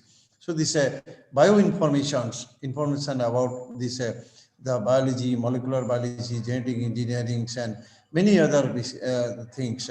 So that enrich this whole our technology, and India is successfully using that all this technology. That's why India is the pharmacy world, or in the worldwide, this India is well recognized. So that is why the pharmaceutical industry in India has a very good positions, and this we all will be very proud for this one. India becomes the third largest by volume. So whatever this in the volume of this pharmaceutical produced in the worldwide, and India in the third positions, 10th largest by value. If you cost of medicines total, if you consider, then India is the 10. The 8% of the global productions done here in India. This is our turn on this $40 billion medicines in 2018 and 19. It exports around $19.13 billion in 2018-19 and 55 billion US dollar by 2020. It's a projected percentage of growth is around 9.4% in 2018 and 19. So these are the glorious pictures in the Indian pharmaceutical industry, which contributed in this in the world market or worldwide. So here the contribution of the pharmacist, you can see this very leading role in the frontline role. Supply of these medicines and production of the medicines. Pharmaceutical industry in India, see, US FDA approved plants, CDSCO, the highest number of plants outside USA, that is in India. We have ANDA around 336 out of 836 in 2019. 50% of the vaccine manufactured in India and exporting to 188 countries. See, this for COVID vaccines and other things, this most of this country, they look to India for this manufacture and the distributions. So this is another contribution of our pharmacists. Shifting from this the chemical drugs to biotechnological drugs. So these are the new area where the pharmacy has the frontline roles. The pharmacogenomics. Today, there are a lot of science on this genetic engineering and drug related this genome or the gene. It has been explored. Pharmacogenomics, it suggests that the cause of the disease, particularly the genetic cause, and which gene is responsible for this one, if that can be rectified, or that gene, causative gene, if it are replaced, then this disease can be recovered. This proteomics, the proteomics, these are the mostly the protein, and if the structure of protein and this the information about this the multi-molecules, the large molecules, then it is helping a lot in this the medicines, treatments, and all these things. Today, our concept is the personalized medicines, and there's the clinical pharmacokinetics, nanomedicines, and all these things. So the general concept that this the medicines may not be effective equally to all persons. Every person's is different in this genetic and physiological structure. So this for a particular person's what medicines is required, what is the dose, that personalized medicines, including its pharmacokinetics, particularly the clinical pharmacokinetics. So that is also the explore. Nanobiotechnology itself in the nanotechnology or nanoparticles and nanomolecules, nanobiotechnological products, that is another the vast area which is being developed. Metabolomics, this is the plant metabolomics, mutagenomics, and metabolomics, and microbial metabolomics, and this novel technology and metabolomics, particularly this metabolites and their activity, use, side effects, and all these things. So this is being discovered also. So there's a lot of information, a lot of scientific things are the coming out, and that is the our pharmacists are doing. The other area, the integration of new disciplines. The new disciplines, particularly some area, as you know, that this the conventional has gone today. most of these pharmacists are engaged in the pharmacy practice area. You know, in India today, presently we have around 6 lakhs doctors, 8 lakhs nurses, and 12 lakh the pharmacists are there. Now, due to automation and other things, the industry cannot engage all these pharmacists. In fact, there's job opportunities are less, but these avenues or the scope is much more in the pharmacy practice sector. In the pharmacy practice, where the different type of the practice of pharmacy, you know, this PCI has suggested, in fact, this in the 7th semester, you know, the practice school, where the students do some project in this practice sector.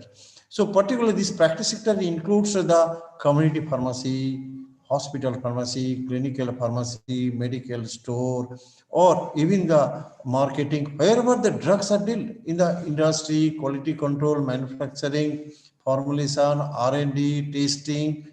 So the different areas are there.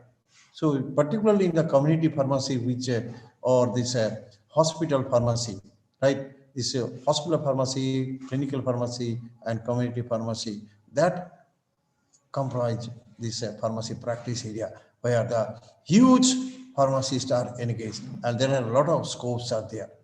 Now, in order to improve our healthcare system, as the scenario I have explained, this still there are a lot of pharmacists are required, and these pharmacists not only in the just having the qualifications, the proper knowledge, education, right, skill, these are the very important one.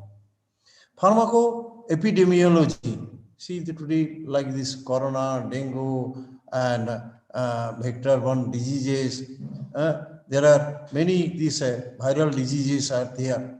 Now, it is important to know that this where this diseases are prevalent and where this is epidemic. So all these things are coming a part of this area in the particularly in the pharmacy practice. Pharmacoeconomics. Now, this is another important, we are not knowing, or we are giving the least concern about this one. But in the advanced countries like Europe, America, I have seen, there, this pharmacoeconomics are very important there. Now, what is pharmacoeconomics? Pharmacoeconomics, where there is a comparison of the drugs or drug products in the market and what is the cost of the therapy or medication. Suppose the doctor has given in the hospitals or wherever, the physician has given one medications. Now, what is this cost, market cost? Right? If it is substitute or alter, what will be the cost? Or what will be the budget required for, for particularly therapy? Suppose a patient admitted in the hospitals and suffering from some diabetes or some tumor or all these things. Now, what will be the cost, right? And what will the drug should be selection? So here, there's lot of drug informations and economic situations are there, right? Here in India, we don't consider like physicians are writing the number of drugs and particularly the brand names. Like these brand names, it's obviously costly. So this sometimes the patients becomes the poor, as to sell this property and this bank balance and all these things. Once you go to this nursing home by private hospitals and all these things, the first hospital will charge 1 lakh rupees per day. In Calcutta, you go through this. So there is no economics are considered, whether the patient can afford or not. So this pharmacoeconomics, they consider many things. What is that disease? What is the medications? What is the cost required? And how long the patient has to stay in the hospital? How the cost can be reduced? So all these things are coming in this pharmacoeconomics. Outcome-based research. We have a lot of research and a lot of works are going on, but really the outcome-based, the research, which is the evidence-based or outcome-based, right? So the research which is very fruitful and can contribute something for the betterment of this human being or the society. So that type of research is to be carried out, right? And the pharmacovigilance. The pharmacovigilance, this is I need to say it from Bharat Technology, there many students are engaged in the Cognizant and this many other company. So these adverse drug reactions, ADR, this is a challenging task. There are a lot of issues are there, drug interaction, adverse drug reactions, and why, how, and how to get these informations, drug informations, all these things are there. So this pharmacovigilance, it becomes a career or becomes you can see the separate sub-professions, right? So these are the, again, this many things are coming into the picture, not that in the traditional way that we just complete our BPharm and go to this industry, do some job and earn some money, and that's all. Because there is a lot of knowledge explosions and a lot of new areas are there, a lot of new avenues are there. So all these things in the front line, right?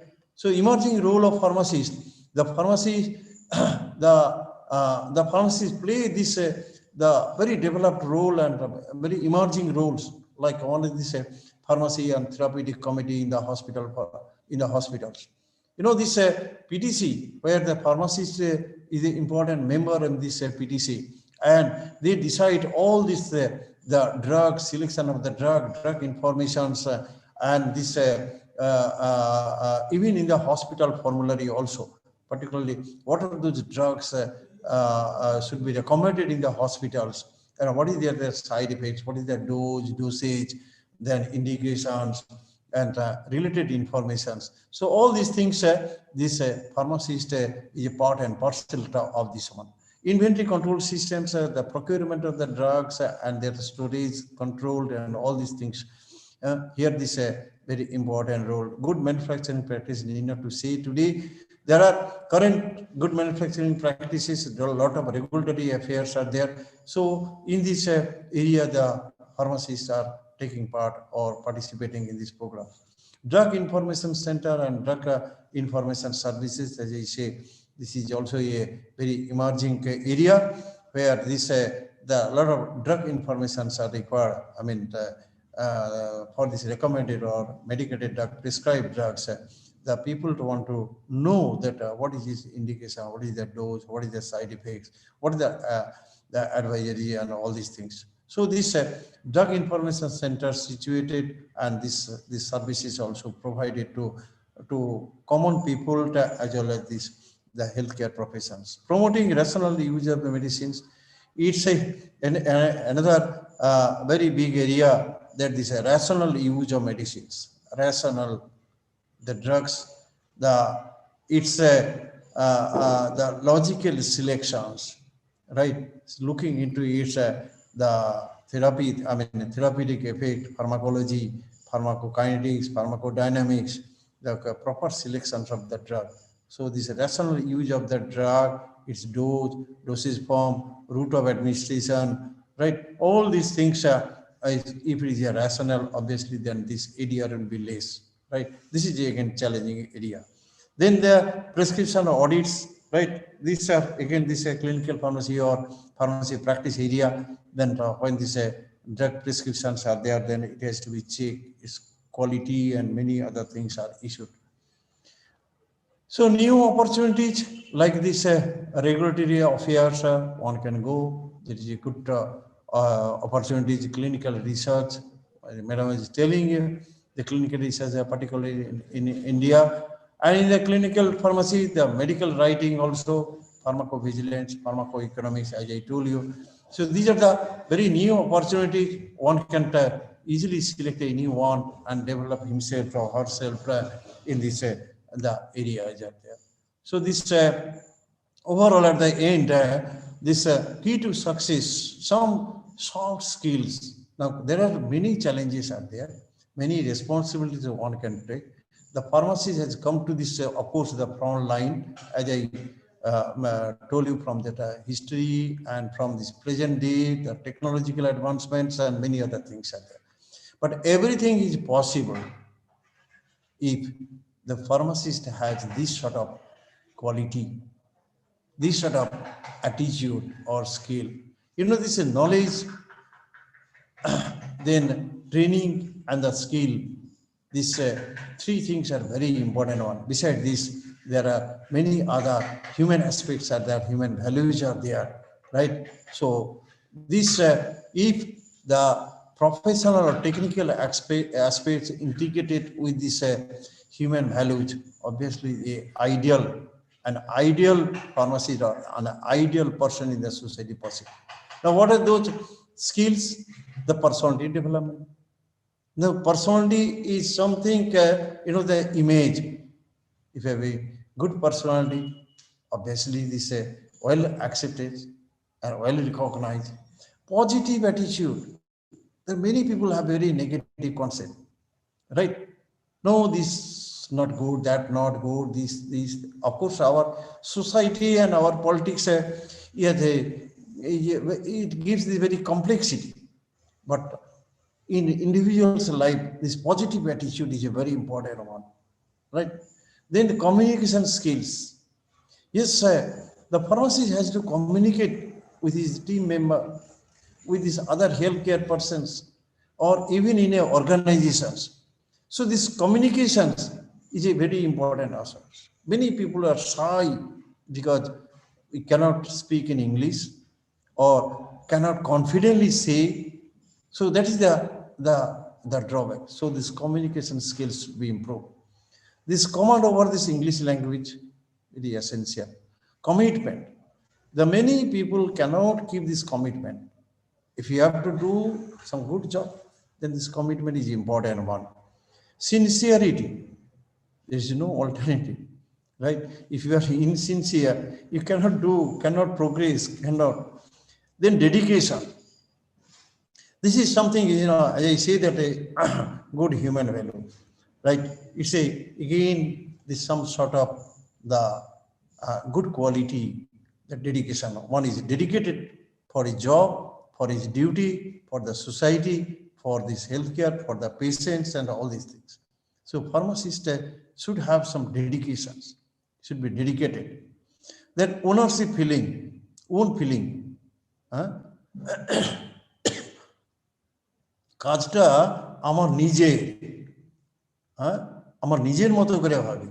আজকে যদি আমি এই পজিশনে থেকে আমি কি করব, this ownership, effective planning for everything. There should be a planning even in your career development, right? So there should be a very good planning. So these are the defined key. If you adopt all these things, obviously you will come to the front line. So this front line in a health professional, it's not an easy task. There are a lot of contribution, a lot of things you have to follow, then it will come to this the front line. I think I have taken a lot of time. What I summarize, I say that this, the beginning, for every beginning there is a simple, when this people working in this the Ayurvedic systems is not knowing this new technology. For new technology, it takes this 5,000 years and all these things are there. So this now we have in this 2020, particularly in this COVID pandemic situations, there are a lot of eye-opening things are there. The new information, new technology, new challenges, there are many things are there.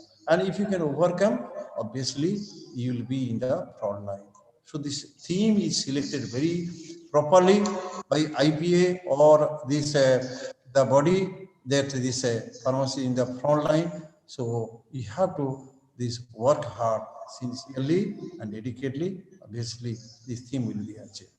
I must thank for your patient hearing. I must be thankful to your principal, Vice Principal Dr. Biplov, and the Chairman Dr. Devnath, and my dear faculty members and students of Bharat Technology for giving this opportunity to share with you some of my thought, some of my presentation. Thank you very much. Thank you, sir. So once again, I would like to thank from the core of my heart for your nice presentation. So which is very much helpful and useful to all our students, participants, and all other dignitaries also. So like this, once again, I would like to tell you, sir, like today's previously also you have cooperated whenever we required you. So in future also like this, keep continuous your support to us. So Sure. another speaker is there. So I'm not taking much more time. So in straight way, I'm going to the next session. So before inviting the next speaker, Mr. Prabir Kumar Banerjee, I would like to, it's my privilege to introduce him. Sir has completed D Pharmacy from Institute of Pharmacy, Jalpaiguri, and also he was a medalist in diploma. B Pharm from Jadavpur University and M Pharm in Pharmaceutics from Jadavpur University, Kolkata, West Bengal. Sir has worked as hospital pharmacist under Government of West Bengal and Government of India. Also worked as principal Pharmaceutical College, Barpali, Sambalpur, Odisha during the period of 1989 to 1991. Later, he joined as drugs inspector, Government of West Bengal in the year 1992, and also he is retired as Assistant Director of Drugs Control, Government of West Bengal. Presently, sir is the visiting faculty, Department of Pharmaceutical Technology, Jadavpur University, and also he is holding now the position of President, IPA, Indian Pharmaceutical Association, West Bengal branch. So this is a very brief introduction about him. So now I would like to invite Mr. Prabir Kumar Banerjee, sir. Please start your session, sir. Over to Banerjee, sir. Thank you very much. Okay, thank you very much. Am I audible you, and sir. visible? Yes, yes, Am I audible, audible sir. and visible? Audible. Thank you very much. Respected Professor Dr. B.B. Barik, he is also my senior at Department of Pharmaceutical Technology, Jadavpur University, and Dr. Richa Dayaraman, Principal, Khayati College of Pharmacy, Gujarat, and Dr. Kuntal Hajra, Principal of BHARAT Technology, and Dr. Biplab Devnath, Vice President, Vice Principal, BHARAT Technology. At the very beginning, on behalf of Indian Pharmaceutical Association Bengal branch, I convey my heartfelt thanks and gratitude to the authority of BHARAT Technology and the technical staffs, my dear students, respected teachers, other participants, and obviously Dr. Robindra Devnath, though he is not present today, what I have heard from Biplab, but I also know him for many years, around about 1986, 87, when he was doing his research in Jadavpur University. I was closely known to him, and I also know him very closely. Now, Dr. Barik, to whom I called formerly Barikda, he has told everything. He started from Ayurveda, and he just completed the evolution of pharmacy professions in India. But I'm not going too much of that pre-independent area, but I must say that the pharmacy professions in India may be divided into two parts. But before that, you know that during this pandemic situation, we have lost some pharmacist friends, namely Sukhdev Bagh and Uttam Sarkar from Eastern Railway, Sanjay Sen, he is also pharmacist, worked in Warsaw Tea Garden, and Nimai Chandra Kundu, also hospital pharmacist under government of West Bengal. We have lost these invaluable pharmacists during these pandemic situations. We have lost many pharmacists throughout India, throughout the world. I convey my deep gratitude and respect and tribute to these departed souls who were amongst us only a few months ago, but at present they are not with us due to this pandemic situation. And you have also seen, in respect of them, on the beginning of this National Pharmacy Week on 16th November, we published a ad cum tribute in two reputed newspapers, namely Times of India and A Samoy. You know that Indian Pharmaceutical Association was established in 1939, and at that time no other association was in the scene. Even Dr. Barik was telling that in 1961 Puri Congress, actually there was no other association at that time in IPCA, because IPCA was formed later on. Only the Indian Pharmaceutical Association was there. But before that, before 1939, there was United Province Pharmaceutical Association, Bengal Pharmaceutical Association, all were merged and formed the Indian Pharmaceutical Association. In 1961, Dr. probably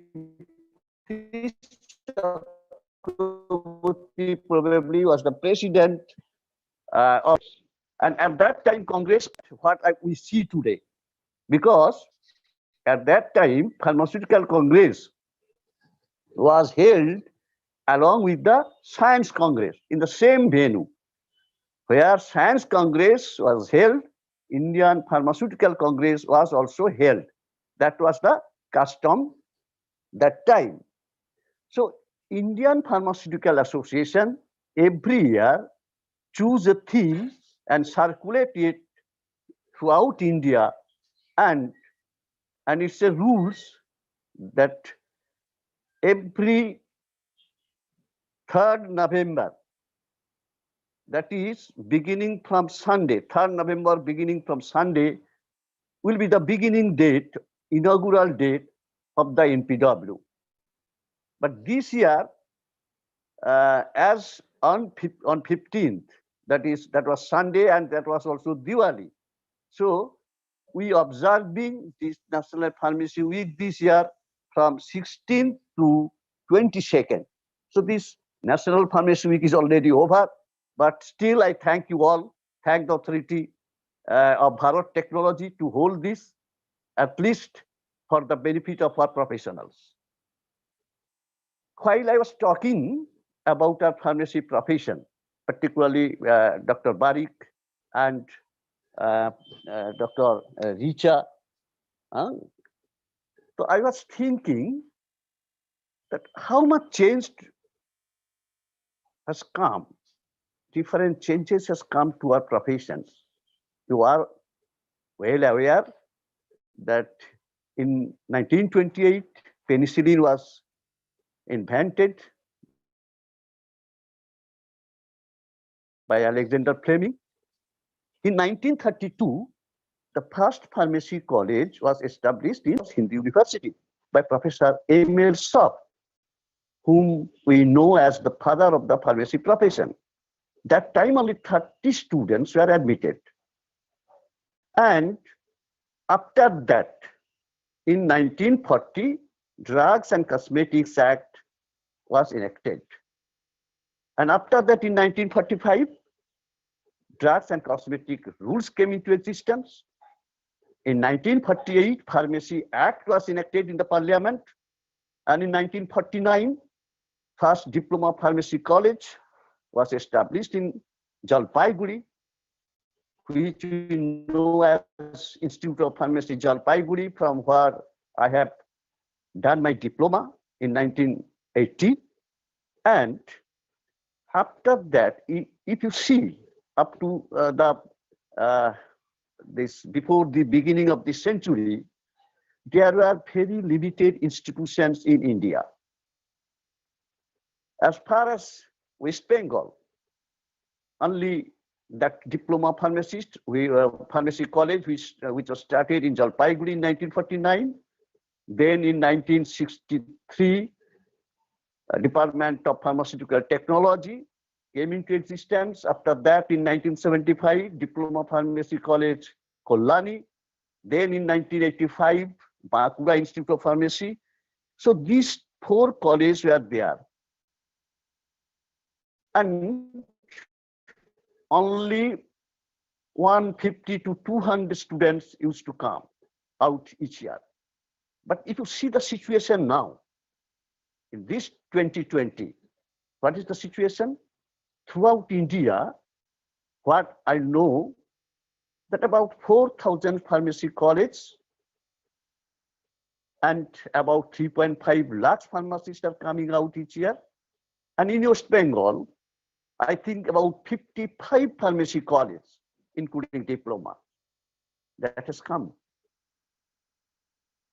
And a good news also, in spite of so many students coming out each year, they are getting jobs. Maybe that's not up to their expectations, means salary, status, etc. may differ from organization to organization. In government sector, it is very much secured. In private sector, it is not so much secured. So we are sometimes thinking what we are getting. If I talk about the modern condition, modern situation of the pharmacist, it will take a long time to finish. But I will confine myself this time only on our theme, that pharmacists, frontline health professionals. We know that. We pharmacists know that what we are doing. But problem is with the authority, the policy makers, the people who don't know actually what are the pharmacists, what they are doing. And it is our failure also that we could not convince till today to the authority what are duties and what we are doing for the society. If you see during this pandemic situation, everybody is naming these doctors and nurses and health workers and other health professionals. Nobody is mentioning the name of pharmacists, because the regulators, that is authorities, and public as a whole, they are seeing the doctors and nurses only in front of their eyes. They don't know the other professionals. The pharmacists, they are doing a great job behind the scene, behind the screen, behind the window. And as a whole, there is an idea before the public that pharmacist means that who are doing jobs in hospitals and they are just giving medicines from behind the window. That's all. Even unfortunately, our pharmacist friends don't wear their aprons, which maybe they are one identity, but they are not using this. It is very unfortunate. Doctors and nurses, they are wearing every moment, every time, wherever they are on duty, they are wearing their dresses, but our pharmacists are not. One thing I always say, where there is a medicine, there is a pharmacist. But how many people there knows that? How many authorities, how many government officials, how many policy makers know that? They don't know who are making the medicines, who are manufacturing medicines. Even pharmacists are also very much shy to tell him has manufacturing pharmacist, to tell him has quality control pharmacist. Sometimes they call them doctor, sometimes using DRX, sometimes using RX, demanding to write doctors. Are you a doctor? Are you an engineer? Then why you are hankering after all this designation? Are you not proud to be a pharmacist? Simply, we are pharmacists, and pharmacy profession is a noble profession. You know, one Shankar written one of his novel. I cannot exactly recollect the name of this novel. In America, the second highest paid professional is pharmacist, because the authority knows who are them, who are those pharmacists. Here, even the doctors does not know actually what pharmacist is doing, because he has seen that hospital pharmacist behind window and just handing over some medicine, which anybody can do. Then what is the difference? They don't want to know also, because they are not aware what the pharmacists are doing in manufacturing sector, in quality control sector, in transportation sector, management sector, community sector, hospital sector. We are not visible. You have to be visible whenever you are. If you are in a hospital, you have to show your face to the people with your proper dress. And you just don't throw away the medicines to the patients. You interact with them. You advise them. As a whole, that is patient counseling. You have to do that. If you don't do that, they will not understand your importance. You have to tell the people that no, this is not the only pharmacists who are dispensing in pharmacy. We are the people who are manufacturing medicines. And we are the pharmacists who are doing quality control of these medicines before reaching the hands of the people. We are doing the research. We are doing the job in hospitals.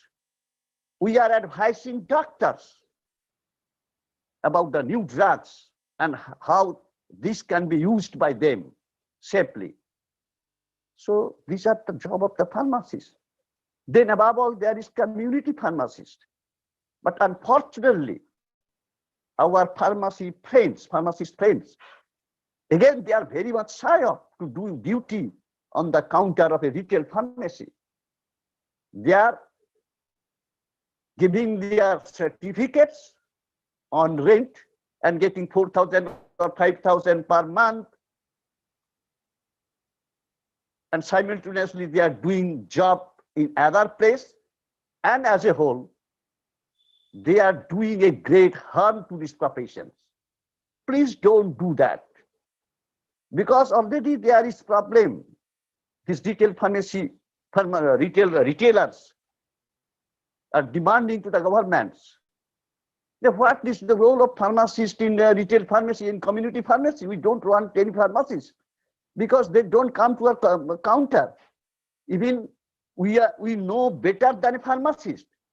So just understand the situation.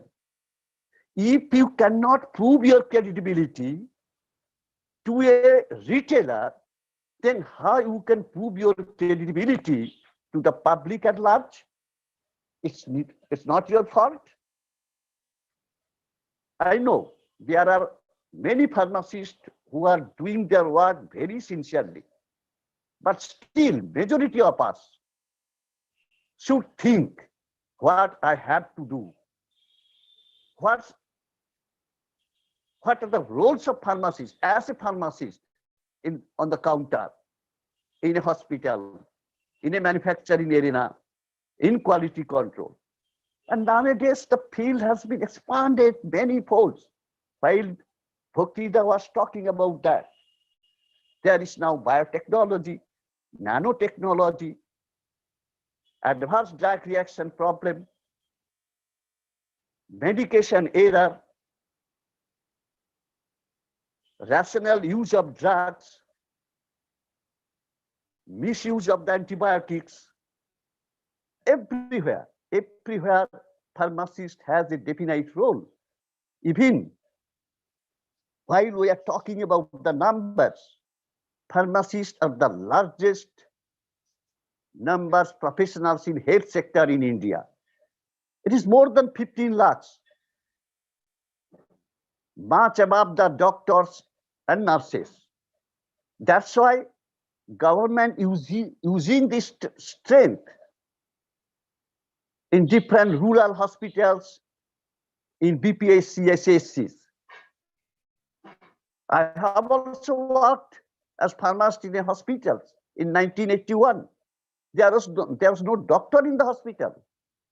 So I was forced to treat the patients of that area, a remote area of West Bengal, of Ajodhya Pahar, near Ajodhya Pahar. I worked there for 11 months and I saw the people, how they are deprived all the modern facilities of the treatment. When I joined there, only 5 to 10 patients used to come to the hospitals. But after my joining, within 1 month, more than 250 patients used to come every day. Even patients were coming at night, whenever they want. I did not object. And I was fortunate that the people were happy. Whatever resources I had at that time in the hospital, I totally used this potential as per my strength. So people got the proper treatment, proper medicines. You cannot imagine a penicillin injection vial was divided in 5 parts and was giving 1/5 to the people, to the patient. Just think and imagine the situation and how they were treating to the people. That's why that this present situation, this of penicillin is like that, this resistant. So if you don't properly use the medicines, don't use as per the dose, there will be problem. Now, we pharmacists talks about our salaries, our potentials, our prestige. But one thing, prestige cannot be purchased, but status can be purchased by forcing government authorities. Because I know whenever we talk about the salaries, government is always silent. Even the private management of different pharma companies and even colleges also, I know, they are not in a position, I don't know why, they are not giving the proper status as well as salary to the teachers and non-teaching staff. Still, I request that in these pandemic situations, our pharmacy teachers and other professionals who are working in different fields, they are doing their jobs in spite of their life risk. So please don't deprive them. I know the pharmacists who are coming every day, particularly the initial stage of lockdown, miles away from their home, they were coming to their duties by cycle, by on foot, by buses. When all other people were confined in their safe home. The pharmacists were always on move. Everywhere. Without pharmacists, you cannot produce medicines, you cannot transport medicines, you cannot distribute medicines, you cannot dispense medicines, and there will be no medicines in the retail counter if the pharmacists don't produce the medicines in the manufacturing unit. And I am very much surprised.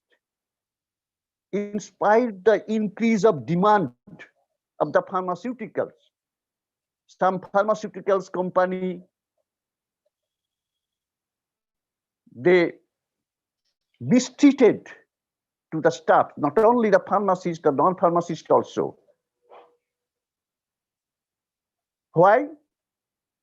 Because they know I saw this order of the government of Sikkim that in this pandemic situation, I will not allow this more than 30% strength of your people. So the pharmacists were forced to come back, particularly who are from Bengal, to come back to their home. And they are searching for the new job in West Bengal. But you know the situation of West Bengal? There is no job for pharmacists. Where they will go? So my earnest appeal to the people, to the manufacturer, please don't do that. Now, you have to understand these pharmacists are doing a great job for the country, for the society, for the people. But what I was talking previously, the government authority, they are not understanding. You cannot think what bigger amount of salary was given even in government sector also. When I joined as a pharmacist, I got only 205 rupees from the government. When I joined as drug inspector in West Bengal, our scale was less than a diploma engineer. But we fought. At that time, there was a tradition. You'll be surprised to know that every year, while I was student in Institute of Pharmacy, Jalpaiguri, everywhere we are used to start some agitation for this cause or that cause. One of that was the salary of the diploma pharmacists and as well as degree pharmacists. So in 1978, we started regarding 10-point demands with the all students of Jalpaiguri, Kollani, and Bankura, and we staged Dharna in Esplanade. And we got the government to do some works. But again in 1988, we started a major movement when I was student of Jadavpur University. And at that time, government of West Bengal on principle agreed to some points.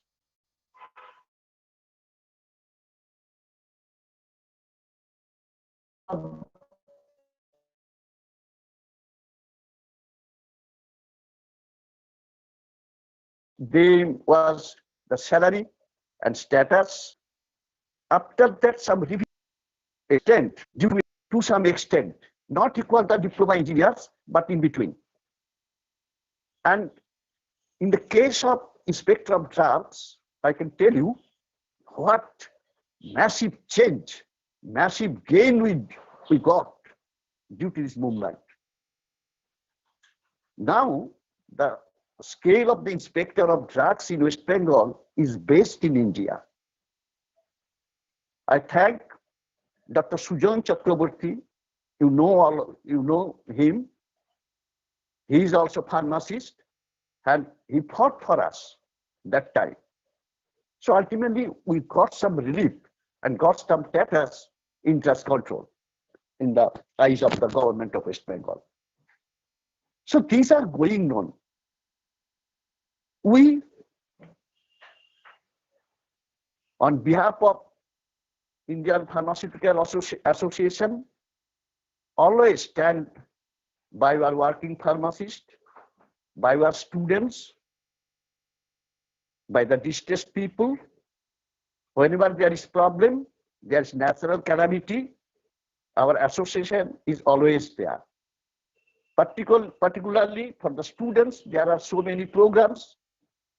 We distribute some scholarships to the students of diploma and degree students.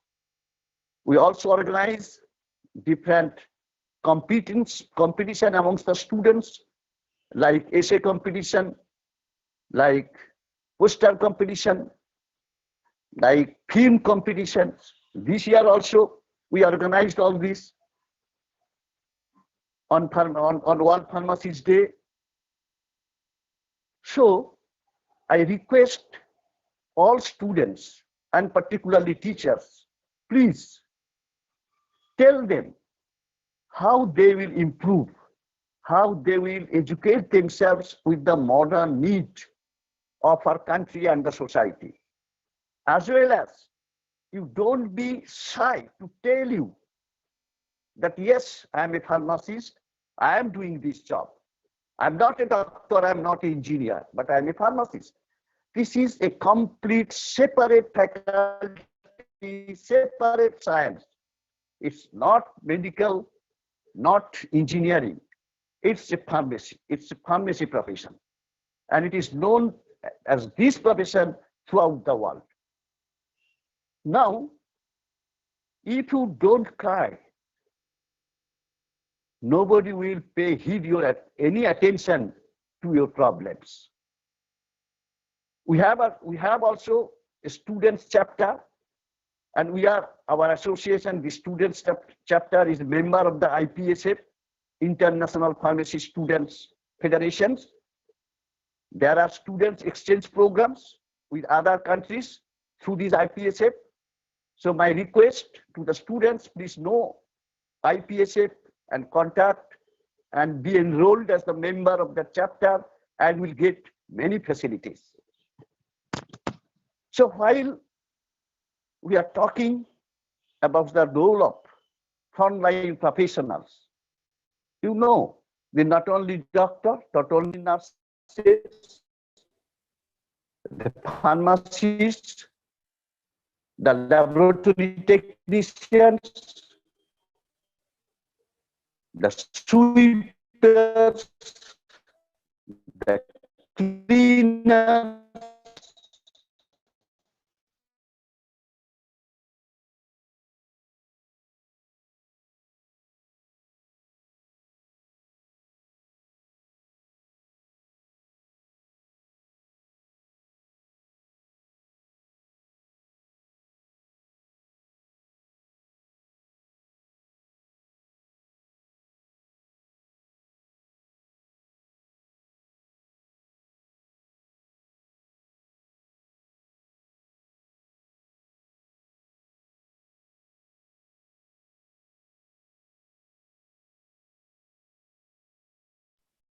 Gaurang sir, hello. I think he's Disconnected. Yeah, he's disconnected. So Just wait for some seconds. again he will be joined, or what will I do? think he will be joined. Just wait some minutes, sir. Okay. Sorry, the Yes, sir, internet audible. connection was disrupted. Okay, sir. Okay, Continue. I'm sorry. Okay, so whenever talking about the pharmacists, so think about the duties, about their integrity, their sincerity, what Bhakti was talking about, and above all, to educate themselves to the need of the hour. We are not in 1930s. not in this last century. We are in 2020, where everything is now virtual. You know, now universities are closed, colleges are closed, schools are closed. Everything is going on virtual. So you have to educate yourself to the need of the hour, to the need of the society. If you just cry, I am pharmacist, give me this salary, give me your prestige, give me respect, that will do nothing. You have to prove yourself. You have to prove to the society that your duty is such and you are doing sincerely that job. What you are doing now in hospital pharmacy, I have seen, just throwing out the medicines. They are not able to see your face also. They are not able to ask you how I can take this medicine and what time I will take this medicine. So this type of job is not for the pharmacist now. It can be given by fourth gate sweeper. They know everything. This is paracetamol, this is azithromycin, this is, they can give. Then what is the difference in between a pharmacist and a non-pharmacist? You have to prove that. And above all, you have to struggle. Always on the path of war to the authority. War means peaceful war, that this is our demand. You are depriving the people, depriving the mass from the best service of the pharmacist. You are not giving sufficient pharmacists in the hospital. There is no scope for the medical counseling. There is no scope for the prescription auditing. There is no scope for the medication error. So how will you prove? If you don't go prove your job, you are not getting that facilities. So you have to fetch that.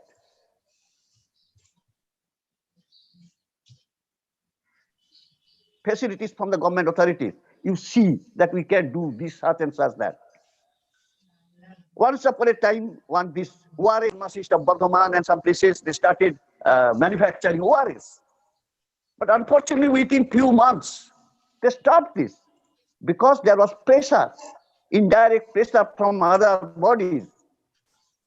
If the medicines are manufactured, these primary medicines are manufactured inside the hospital premises, then what will be the fate of these big manufacturers? So there was interested people, vested interest. They don't want pharmacists to come in front and to do their job properly. If they can do that, if they get scope to that, nothing will stop them. Nobody can stop them. So to get all these things, you have to be united. You have to be united, nothing like that. When Dr. Barik was talking about there is 25,000 members of IPCA. I'm sorry to say, a very, very meager amount. Out of this 25,000, 15 to 20,000 from IPA, where every year, more than 3 lakh pharmacists are coming out. They are not becoming members. They are not at all bothered about the professional upliftment. And if you see to the doctors, to the engineers, whenever you become a doctor, you are a member of IMA, Indian Medical Association. Government has given statutory power to IMA to be member of PCI, to be member of TTAB. But pharmacists are not allowed to be member of Indian Medical Council.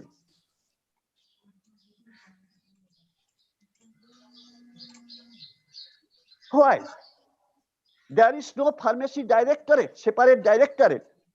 We are not under in the cadre service. Not in central government, not in state governments. If we have not a proper person to air our views, to whom we will say? To a doctor, to a IS. That's the problem. Nobody is hearing our problem. And above all, we are not doing our duties. We are not united. There are so many professional organizations, more than 200-300 associations in India. And these major 5 organizations to whom we are talking about, their member state is totally 25,000. There is IPA, IPGA, IHPA, APTI, AIDCOC, so many organizations. Only one aim of this organization to hold a congress in December and profit some monetary profit from this congress. Some resolutions are taken there, but that remains in the paper. They never moves. They never move for these demands. We know the Drugs and Cosmetics Act is as old as of 1940 of pre-independent India. But still the clauses are there. Doctor can join as drug inspector. Chemistry graduate can join. A just Sanskrit graduate can come. BSc to BPharm, everybody. So where the specification of a job? Can pharmacists go anywhere? Can pharmacists become a teacher in general field? Can pharmacy professionals can go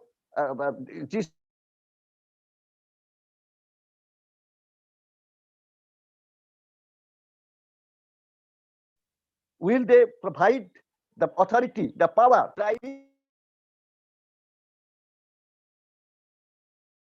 why pharmacists to the prescription of the primary medicines? But these pharmacists are doing a job of doctor in hospitals. And in that case, government has not courage to give that power in writing to the pharmacist. That's the unfortunate chapter of this authority. I know everybody is very agitated. Everybody is thinking our college is doing nothing. Our government is doing nothing. Pharma manufacturing companies are doing nothing. Okay, you are agitated. You have some grievances. What you are doing at this moment? Are you trying to improve that? Do you think that we can do something better for this? Can we come together? Can we come on the road of the Calcutta and Delhi, showing us strength, thousands of pharmacists? Can we come to the road of Delhi?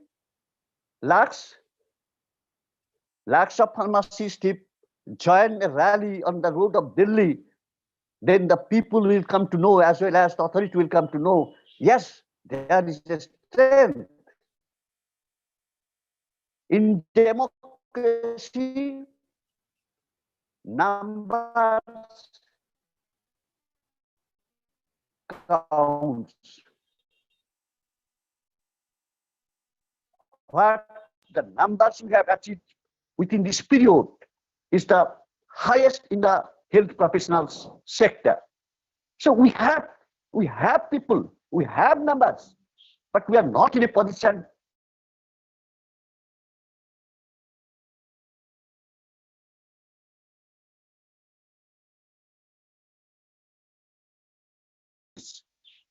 they always do anything himself or herself. They just see, okay, let them do. If something comes, we'll be the gainer. They will not come onto the street. They will not write letter to the authorities. They will not protest. Then how we can improve you?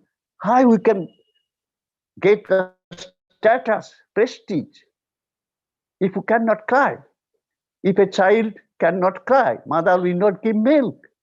The same situation here. When I met different ministers, particularly Prasanto Sur was health minister at that time in 1987-88, he told me, if you don't cry, nobody will give you anything. বাবা তোমাকে তো রাস্তায় নামতে হবে এই কথাই বলেছিল, না হলে তোমার পাবে কি করে? তোমাদের তো এই তো দেখছি এতদিন পরে তোমাদের চোখে পড়লো রাস্তায়। তো that's the mentality. If you don't do anything, if you don't show your strength, nobody will pay attention to your demands. I know already this is going to be 2 p.m. I'm not stretching my speech anymore. But before end, my appeal to the pharmacy students, please communicate yourselves to the students of other colleges and form a suitable forum and think about the professions. Think about the future. The future lies on your hands. We are becoming older. We are more than 60 years old. So the future will be on your hand. You try. How you will improve that? How you can be united? You form a joint forum of all the pharmacy of the students of different colleges, of 55 colleges, taking 1 or 2 representatives, and you decide what you will do. With 150 students in 1978, 82, 88, we could get something only for that we could come on the street, stage dharnas, deputed, and just placed our demands before the authority. So something could achieved at that time. But now you are in great numbers. Now 3,000-4,000 pharmacists coming each year from the different colleges of West Bengal. But where is that unity? Where is the urge? In 2018, I organized a rally on Pharmacist Day. I saw 800, 900 students came from different colleges. So you have to organize that. You have to take the initiative. If you can do that, my hope, and I expect, we'll go further more. With these few words, again, I thank you all. Thanks. Thank you, sir. And thank you for your nice talks. And also, not only it was nice talks, but also so very informative to our students, budding pharmacists. And you have described very nicely the role of pharmacist, various scope and objective, and also what are the various duties and the thinking process of nowadays people regarding the pharmacist. So you have described very nicely. And once again, I would like to thank, because already it is 2 o'clock, so lunch time. So I would not take much more time. So before now, it's time to end up our session. Before going to end our sessions, I would like to invite my colleague, Mr. Soumya Datta sir, give a vote of thanks regarding today's session. Soumya Datta sir, please. Thank you, sir. First of all, I would like to express my sincere thanks to our moderator, Mr. Bishnupada Bishwal sir, and of course, Honorable Chairman of Bharat Technology, Rabindra Devnath sir, Principal Dr. Kuntal Hajra, Vice Principal Dr. Biplab Devnath, and our most valued invited speaker, Richa Damanti Madam, Dr. Bhaktibhushan Barik sir, Probir Banerjee sir, and all the respected guests, ladies and gentlemen. It is my privilege to have been asked to propose a vote of thanks on this occasion. On behalf of the entire family of Bharat Technology, I, Soumya Datta, Assistant Professor of the college, would like to call it as the fraternity of the development of pharmaceutical sciences here together by celebrating 59th National Pharmacy Week. And on my own behalf, extend a very hearty vote of thanks to all the respected speakers for gracing your important work and sharing us your findings and opinions today. Last but not the least, I may like to express our hearty thanks to all the students present here. I also wish to express my gratitude to our college management and technical team for providing entire support to organize these webinars to celebrate 59th National Pharmacy Week in this manner. Thank you once again, and over to you, Vishwal sir. So thank you, Soumya Datta sir. And now it's time to conclude our today's program. So before concluding this today's program, once again from the bottom of my heart, I would like to thank on behalf of Bharat Technology also all the dignitaries, esteemed speakers. So thank you once again, sir. Thank you all. Thank you. Barikda, can you hear me? Dr. Barikda, can you hear me? Please you unmute.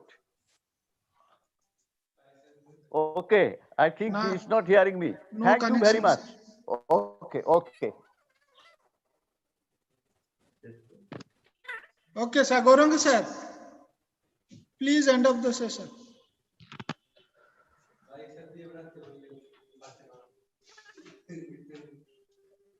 was my so